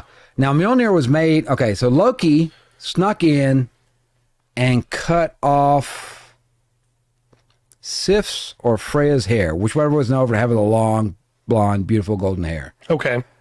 And so she makes her bald, shaves it all off. I think it's Sif. Thor's furious. Right. Tells Loki to fix it, and he can't put the hair back on, so it goes to two different dwarfs. And I knew their names before we started talking about this. There's two different families. There's like three dwarves and two. But he has them. He tells them impossibly. Brock and Sindri? Maybe. I think. I'll look it up. Keep going. Set. But he convinces these two sets of dwarves that the gods are going to have a competition, and he goes to one set and says you got to make 3 gifts. One of them must be long flowing golden hair or whatever. Yeah. But he tells them the gods are having a competition. He goes to the other set of dwarves and tells them the same thing, and then he pits the dwarves against each other. And one of the group, the dwarves that are making Mjolnir,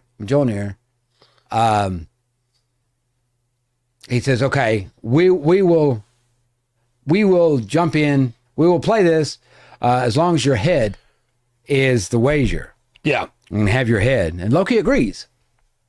And so, as they're getting ready to break it, it's Loki that breaks the handle on Mjolnir that makes it too short, makes it too little for Thor's hand, but still a powerful weapon. And then at the end of it, Loki gets to keep his head. He's like, "Yep, y'all won. Didn't think you were going to, but y'all did. I'm a god of my word, right. But you can't damage my neck. You have to get just my head." And of course, there's no way for the dwarf to do that. He said, because the wager was just for my head, not any other part. So you can't have any part of my neck. So you got to figure out how to get it off without damaging the neck. Of course, it couldn't be done. So they were very mad. They sewed his mouth shut. They did sew his mouth shut, yes. Yeah, that was their revenge. Yeah. I do have some names of things they made and the names of the dwarves. So the sons of the dwarf Ivaldi from Svartalfheim. Okay. Broker and Sindri. Yeah. Which means metalworker and spark sprayer. Yeah. They made Gungnir, Odin's spear. Odin's spear, yes. They made Skidbladnir, which is the best of all ships. Okay, don't know that one. Then they made Gulimbursti, the golden bristled boar, who gave off light in the dark and could run better than any horse, even through water or air. Yeah. So there you go. If you ever have a flying mount in a video game, thanks, Gulimbursti. I forgot my goats. Thor has 2 goats. I forgot about that too. That's what pulls his chariot. Yeah. They made Dropnir, as we talked about earlier. Yeah. The ring that can multiply itself. Yeah. And then, of course, they made Mjolnir. Yeah. Dwarves are very constructive, just saying. Yeah. Seems so. That. Tell me about these goats. The goats. Pull up Thor's goats' names. Norse Mythology, Thor's goats. They are Tengrisnir and Tengnotsnir. Yeah, I think they can run faster than the wind. They drew his carriage. They could fly. Let's see. I'm sure there's a little short thing here. Yeah. When Thor cooks the goats, their flesh provides sustenance for the god, and after Thor resurrects them with Mjolnir, yeah. they're brought back to life the next day. Yep. He once stayed a night at the home of peasant farmers and shared with them his goat meal, yet one of the children, Thjalfi, broke one of the bones to suck out the marrow, resulting in the lameness of one of the goats upon resurrection. As a result, Thor maintains Thjalfi and his sister Roskva as his servants. Yeah. Yes, it's not easy for me to say, though. That's the thing. I'm sure you can see the pause before I tried to pronounce that name. He gets the goats in the poetic Edda Himiskviada, Yeah. describing them as having splendid horns, where a human named Egil helps him in Midgard to get them. So many stories. So many stories. The world over is full of stories. Oh. Yeah, they're pretty. There's a lot about these goats, man. They're with him for a while, huh? They are. Once they get, yeah, they're for. I think they're in Norse mythology. They're much as part of Thor as Mjolnir is. Yeah, it seems like it. They stay with him. They're constant companions. The prose of Edda goes on to say that when Thjalfi sucks out the marrow, that, and I quote, Thor clenched his hands on the shaft of the hammer so that his knuckles went white, and the peasant did as one might expect, and all his household, they cried out fervently, begged for grace, offered to atone with all their possessions. Thor was about to kill this child. Yeah. Yeah. Yeah, there's not, yeah. He didn't, but Thor didn't, he's kind of reactive. Yeah. In a lot of situations. Yeah. But I don't know. Now I have a picture of this big Norse red-headed guy coming in, like the mountain with red hair on this tiny chariot with his two goats pushing them. They weren't the fainting goats, though. That would be very funny, but they're not. The chapter 75 of the Prose Edda book, Skaldskiparmai, Oh man, is where the goats are named for the first time. okay. Also, at one point, the goats get eaten by a beast, Seirimnir. Yeah. I was fainting. And then when Thor kills him and rips them out of the stomach, they're able to rise the next day. Yeah. That's another thing that I see quite a bit. Things getting eaten and getting pulled out of stomachs. Yeah. It's very interesting. Oh. Yeah? What'd you find? In Marvel Comics, they're named Tooth Gnasher and Tooth Grinder. Yeah. Yeah. That's interesting. I did not realize that was their translation of that. Yeah. Yeah. I like them in the MCU. They're just a couple of powerful, immortal goats that scream all the time. Don't crack at me. We're a fainting goat. That's true. We in this one I stuck more to actually like calling out the pantheon of gods. Yeah. And try to pick up a couple more stories. But if you're going to run this setting, that's what you focus on, right? That's what you need to be able to run it. Yeah. I think it takes up, it could be like the whole encompassing thing is just God. Odin is the god. Yeah. Here, nobody's above him. Well, like we didn't talk about the dark elves. Yeah. That's where the idea of dark elves comes from. It's from Norse mythology and how you Elves have a in campaign general. based there. Yeah, elves in general. But that can't happen without Loki sparking that war to begin with, you know? So you need to cover them to be able to do anything else in that world. So looking over this, I called out Lord of the Rings. Yeah. I called out, not in a bad way. These are self-admitted. I got, Game of Thrones. I'm sure George R.R. Martin would not have a problem with me going, hey, you picked some stuff up out of Norse mythology. Yeah. I seen it. I'm sure he wouldn't be like, I am not a plagiarizer. He'd be like, yeah, I did. Well, we said it a few times as a game master, dungeon master, whatever. You should be stealing. Yeah. From basically anything you can. To make your stories. You're not making money on your game anyway. So what does it hurt? And there's some good ideas. Yeah. But D&D in general, I think the fantasy role-playing, we wouldn't have that without Norse mythology. I agree. Right? I agree. You got elves, dwarves, you've got orcs are Norse. Yep. The Urk. Y-R-C-K. Urk. Yeah. That's what it's called. Which is kind of weird because that's like the Oni. Yeah. You know, it's I think the Oni, the Oni are red and blue and they're hairy all over them, aren't they? Yeah.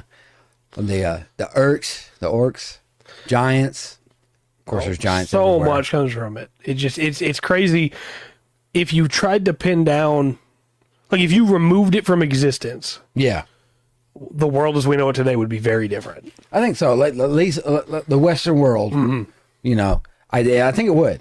There's so much that we take from this. Yeah. You know, that influences speech and things like that. You wouldn't be able to tell Yeah. from some of the names they give. Well, and we're talking about stuff that's been, influenced by it. We can't not talk about the Space Wolves from Warhammer 40K. Leman Russ, the Primarch of the Space Wolves, is just Thor. To the point where when he meets his father for the first time, the Emperor comes in a disguise and pretends to be a man and comes to a meal. Glory Hammer. I remember that. That was awesome. We didn't finish it, though. Comes to have a meal with him, a great feast in his hall, and has a drinking competition with him, and then has a fight with him. Yeah. And when Leman Russ wins the drinking competition, just like Thor does in the mythology, he thinks he's got him, but when it comes time for the fight, he can't touch him. Yeah. And it's 1 for 1. Yeah.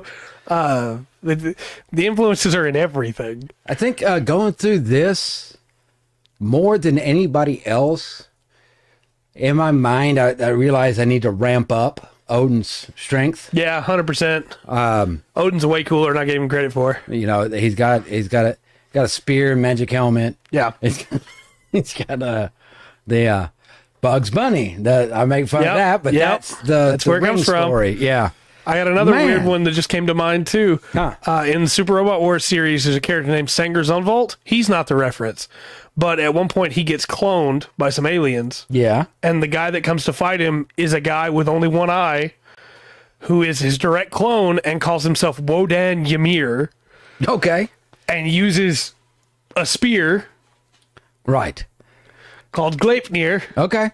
That's rides on a mount called Sleipnir. There you go. It's there you go. It's still what is it? We're going to go into something a little bit deeper here. That's a little bit overall mythologies. It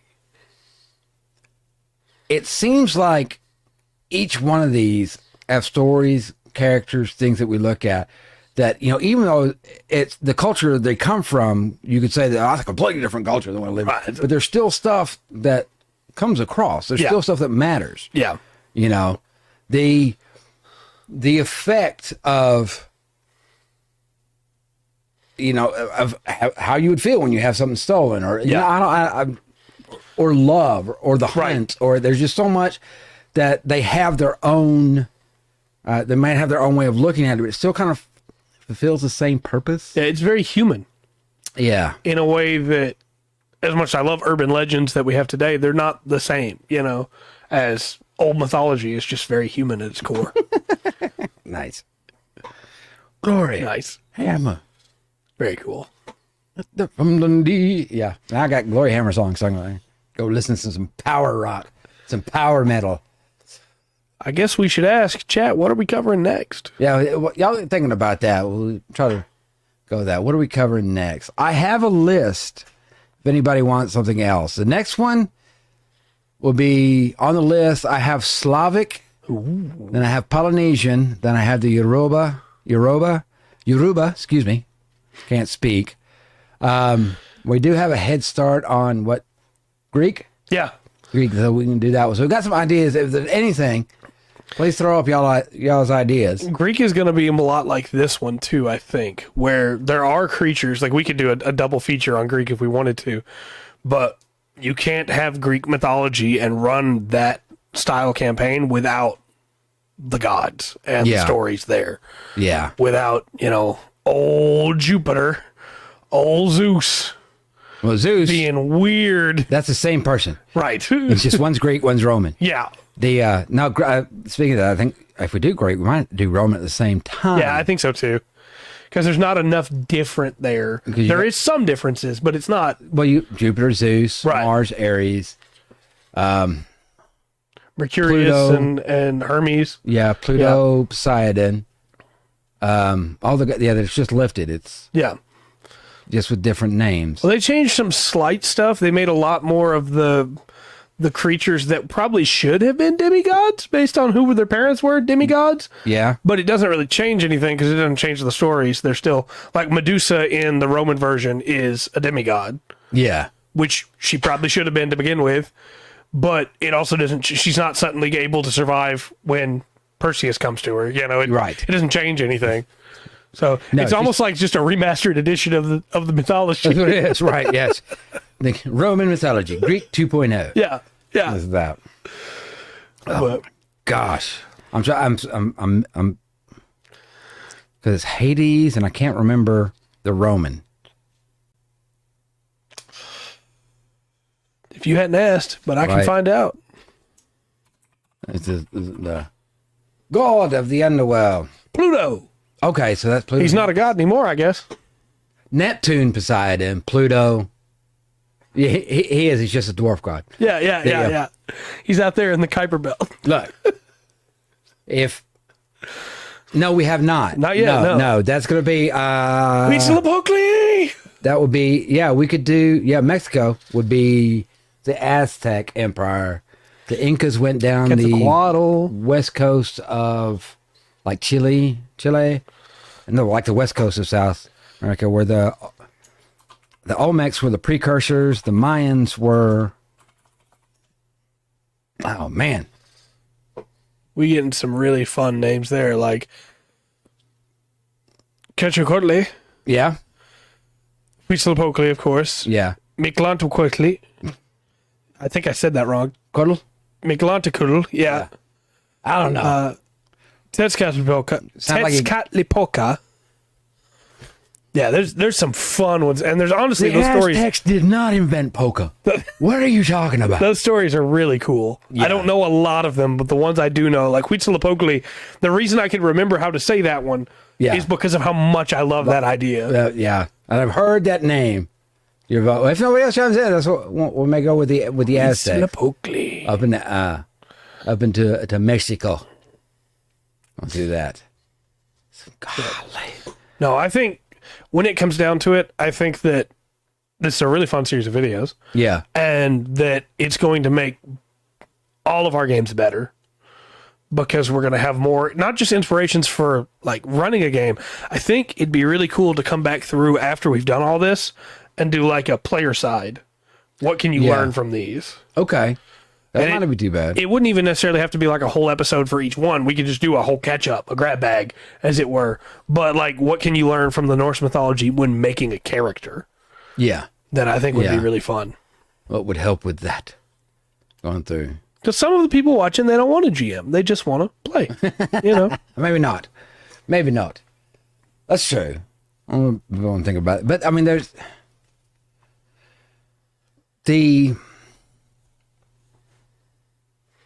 so much about these stories and everything that help define, like, not define the culture, but they're part of the culture. Yeah. That come into daily life, and yeah, there's some out there worshiping, Odin. Yeah. Everything. They go through, but it's interesting to me because we go, like the urban legends. I like the urban legends we did about Japan. I grabbed a couple, 100%. put in there, right? They don't feel as big and mystical. They feel cool. There's definitely something supernatural. There's something mysterious about them, right? Yeah. There's a big difference between the Slit-Mouth Woman and Susanoo no Mikoto. Yeah. It makes a big difference. Yeah. I don't know. There's something about these ancient stories, that they feel. I don't want to say they have a timelessness to them, because obviously they're set in a certain time period. Right. But I don't know. But maybe that is the right word. There's things in there that you still relate just to as on some applicable level. today. Yeah. So we have So I'm trying to work all these into one campaign. I don't know. So far, I got a shape-shifting dolphin. Do we have what shapeshifter did we have? I was trying to think if I grabbed a shapeshifter with Japan. Well, the Tanuki is a big one. Yeah. We talked a little bit about it, but that's like the big the nine-tailed fox that we talked about. Yeah, that was Kitsune. Kitsune. Shapeshifter, and then we have a couple of shapeshifters in this one. Good old Loki. I want to find out. I wonder if we find a mythology if we come across one that doesn't have a dragon. That'd be really interesting, honestly. Yeah, because I assume they all do. Yeah, but that's just my I like dragons brain. Well, I mean, I look and I get like the ones I can think of, like the couple or Aztec. You know, it's got a dragon. Yep, a dragon type. You know, China, Japan, Korea. Don't know about Vietnam. I think Taiwan we could count. Slavic has dragons. Yeah, Slavic. Irish has dragons. Celtic has dragons. I don't know. I have to dig into. There's a few large creatures there's large creatures in a few of the African folklores, but I don't know. Yeah. I don't know if there's anything I would define as dragon. Now they do have shapeshifters for sure. Right. Yeah. The were hyena is just awesome. Yeah. What a cool character. I'm trying to think of some more. I know there's dragons in India. Mm-hmm. Through that, Tibetan. I don't know. It'd be interesting to see as we go through this. I don't think there's any Native American dragons, are there? I'm trying to think. I can't think of any. Well, I want to think of it close to be a thunderbird. Yeah. But that was a bird. Right. But Quetzalcoatl has feathers, so. Yeah, that's true. I don't know. We might go through some more. I need to write Aztec down so I don't forget. Yeah, that's the only vote we've had so far, so I think that's what we're doing. Oh, this should be a good one. And like I said, each time we've done this, I found lots of stuff. I found stuff that I knew, and lots of stuff that I was like, okay, I had no idea. Yeah. You know? It's been really enlightening, I guess is the right word to me, because I've studied Japanese mythology a lot. I've studied Irish mythology a lot. Yeah. I've studied German mythology a lot. But I haven't studied a lot of the other mythologies a lot. You know, just little bits and pieces. Yeah. So we're filling in parts that I didn't know, and it makes it all way cooler than it was before. Well, this reading when I was little and reading through like Narnia, Lord of the Rings, of course, The Hobbit, you know, as well for that. The little not knowing at that time, I was like, you know, these are the greatest. Yeah. And they made up these stories, and it's they did, but I mean, they leaned so much Right. on other things like both of those, Chronicles of Narnia and Lord of the Rings. Obviously, Lord of the Rings definitely. Lord of the Rings is almost Norse in itself. Right. Look, we're going through this, and you're just going to throw out burning bacon like that. To be fair, there's a lot of curses in Norse mythology. Roxanne's just taking inspiration from. That's true. That's true. Curses. There's a lot of Aztec mythology too. Also, with this one, I ran into more prophecy than I did with the other two. Yeah. And I don't know if that's, you know, just where I was looking or what I was looking at, but I did run into more prophecy in this one. Right. And that includes both fulfilled and broken. Right.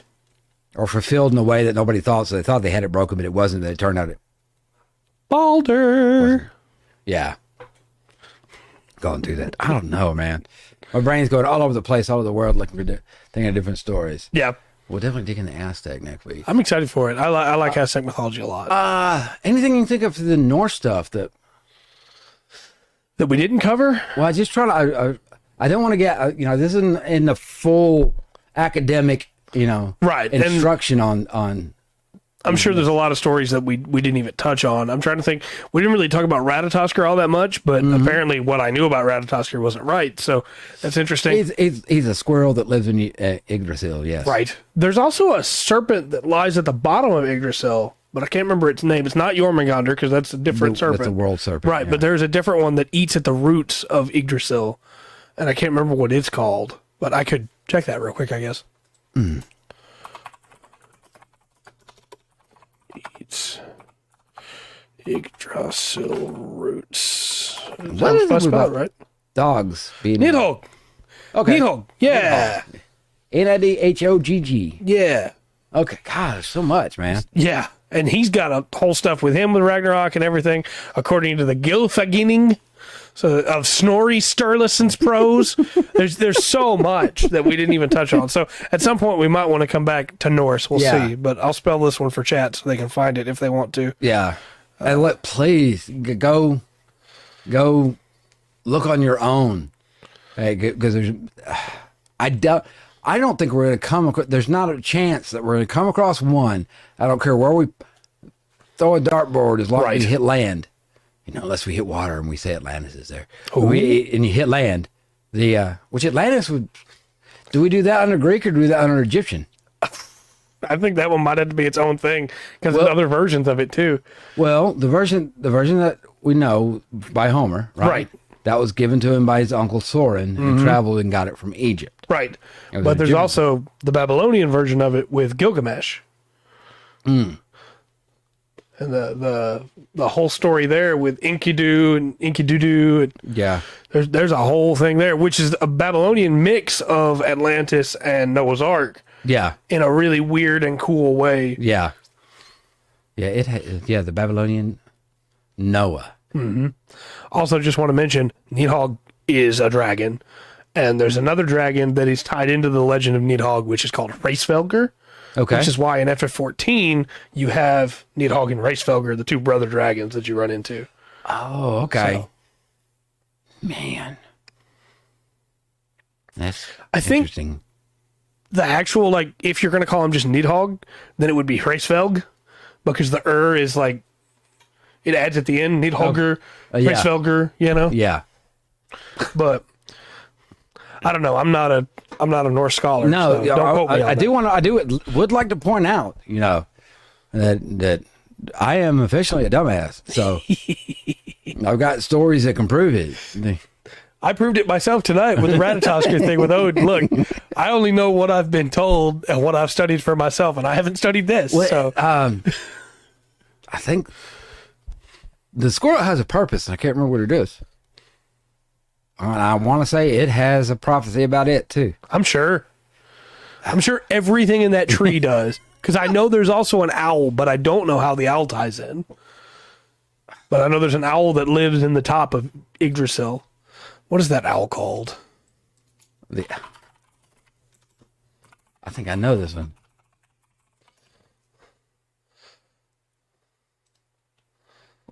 I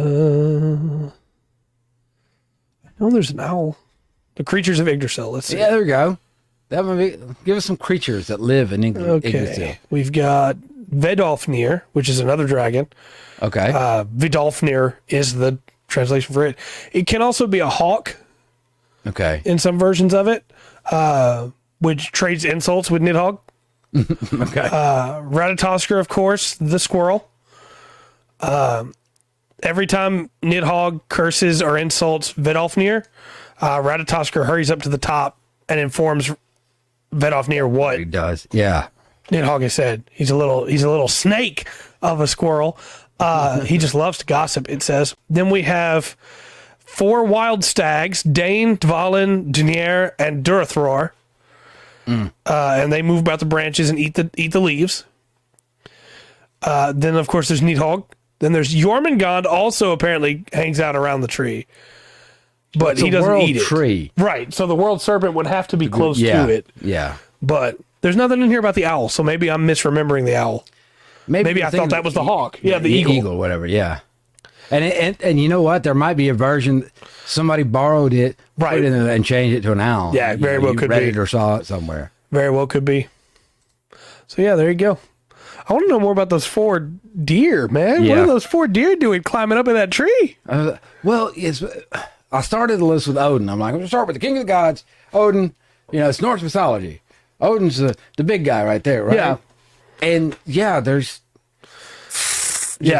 so much just about Odin. Also, we talk about Lord of the Rings and the inspirations. Yeah. Those deer's names were Dane and Dvalin. Yeah. Come on. All the dwarf names are Norse. That's great. All the dwarf names are Norse. The dwarves are Norse. You can kind of, the hobbits are English. Yeah. They're the English, brownies and the simple, the hobbits are English. They are they're based off the English country people, you know, who just want a simple life. Right. And everything like that. The dwarves are Norse. I can't remember the elves. Well, you got the couple of different elvish types, and they're from a couple of different places. But I've seen a map. You can take a map and like label out all things, and he's taken mythology from each one. Yeah. To kind of put them in that. And I can't remember. I want to say maybe the elves are Gaul. Could be, because we have elves in Norse mythology as well, but from my understanding, they act very differently from the elves. Yeah. Because from what I know about the elves in Norse mythology, they are very much the way that we think of fantasy elves today. We stay on our own. We don't mess with other people. If you come to our land, we'll kill you. Yeah, well, that's how they were for a lot of things, you know. Yeah, that was first age. Second age, I guess, elves. But by the third age, they're kind of... Well, you get to the elves of Lothlorien. Yeah, that's true. They're a lot more like, hey... Yeah, you don't come here. This is our Get away place. from here. Yeah. And you know, reason, you know, when they let the fellowship in, Galadriel already knows that, well, this is it. There goes the neighborhood. Oh, I just had another realization. And they end up moving and leaving after that. Yeah. They leave the world. In the story of the Volsungs, in the saga of the Volsungs, when Sigurd is given the opportunity to cast down the crown, the phrase that is told to him is, cast it into the fire, destroy it. Yep. All right. Oh, I love this. This is great. God. Tolkien was just a nerd like the rest of us. Yeah. Oh, yeah. No, he and C.S. Lewis were nerds on another level. Yeah. Like, my dream would have them two sit and talk. Yeah. Like, tell me about mythology. Right. And they will cover stuff that, Yeah, I don't doubt it. Above and beyond when it comes to mythology. Some of they go kind of two different directions with some of the like nonfiction stuff. You look into stuff they taught or whatever. Yeah. They kind of used it in a couple of different ways, but yeah, those two guys were experts on world mythology. Right. You know, coming from all different places. And both of them loved the Norse. Yeah. The Ring Saga. It's cool. Yeah. My boy Sigurd, the dragon Fafnir. It's a cool story. Just don't cheat on your wife like Sigurd did. Don't do that part, because she'll come back and stab you. Right. She will just do that. We gave you time, chat. Waverly was the only one that answered. Yeah. So it's Aztec next week. Yeah, we'll look at that. Some Aztec stuff. I may expand that out. I'm almost positive that Aztec, you're talking about Mexico now. So I may expand that out to Mexico. Well, and the Aztecs have a really interesting creation myth that I think it'll be fun to talk about next week, too. Yeah. Yeah. And what happens to the sun. Yes. Yep. And his brothers. Mm-hmm. Yeah. I love that story. But I'm just going to keep going if we don't. Well, there's like so much that I want to go to, and I'm like, man, these are so cool. Yeah. You know, we're going back and forth. Yep. And then looking at the Aztec next week, it's going to be just another layer. Yep. Of that. You know, there's going to be a lot more. There's going to be information I knew or thought I knew, kind of knew maybe, and there's going to be so much more details that I don't get. But if you're a player that's been watching this today and you're going, hey, how do I make a character like these? Thor is a great example of a great character to make. Somebody that will make mistakes. Yeah. That's not super wise, but learns from each mistake and tries to get better. And then eventually dedicates himself to a path, even though he knows it's going to result in his death. Yeah. You know? Yeah. The quintessential hero in a lot of ways. You make a character like Sigurd that, you know, hey, he's got a lot of cool qualities at first. He makes a lot of great choices, and then slowly but surely his own fame gets to him. You know? The one thing in that I know from Greek and Roman that I haven't quite seen in these others, been touched on, but there's so many stories in Greek and Roman about, well, so-and-so was this human that was doing this thing that this god's over, and it turns out this human ends up doing it better Right. than the god can. So the and god the gets god's jealous. angry, Yeah. jealous, Yeah. and ends up cursing this person. Yeah. Yeah, it seems from what I can tell that Norse mythology, they're just like, hey, man, that's sick. I'm glad you can do that. Yeah. Which is cool. That's, Yeah. You know, I like that idea a little bit more. They're like, are you doing that better than me? Yeah. Not having it. Yes. Anything else you want to cover? No, I think that's pretty much everything. We'll be back tomorrow as we finish the Astaroth Origin from IBO. Monday we'll be back going through more of the Mines of Moria. If we keep making the time that we've been making, we might be able to get through it within the next couple of weeks. I don't know how long it is for sure, but it seems like we've made some pretty good progress so far. So. Possibly. I haven't. I'm enjoying kind of like pushing. Yeah. You know, kind of pushing out. I know that means we skip some of the side quests, Right. but that gives us stuff to go back during the week if we want to play. Absolutely. And go and do without really affecting anything. And make videos on as we've already done with Algair. So Yeah. Yeah, you made the video and I'll get here. Yeah.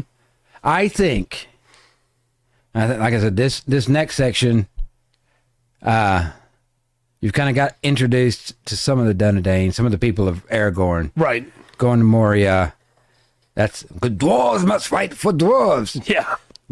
By the way that if you pluralize dwarves, DWARFS, Right. you're actually doing it except the classic way. Yeah. And in the printing of Lord of the Rings, in Hobbit, that was the first one out.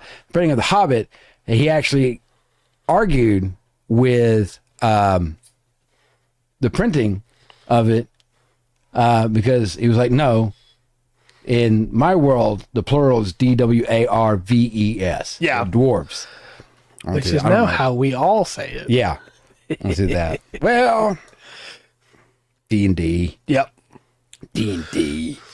Going through. Yeah. Then we'll be back Tuesday with a regular podcast. Wednesday, you will play another game that chat votes for you to play. Yeah, we'll figure that out Tuesday. Yep. Yep. And then next Thursday, we'll be talking Aztec mythology. And next Friday, we'll be painting some more Captain Harlock themed Eldari Corsairs. So, which, again, elves. It all just rolls back to it. There's dwarves and 40k now, too. Yes. It all comes back to mythology in one way or another. Yep. Let's do that. I gotta tell you, I saw this couple the other day, and they were just weaving all over the road. I told them to get a loom. That was a little bit off. It's been 100 episodes of the Full Spectrum TTRPG podcast. Let's look forward to 100 more. Please. And Thank you so much for riding along with us. yeah, Freaking awesome. we appreciate you. Dig every one of you.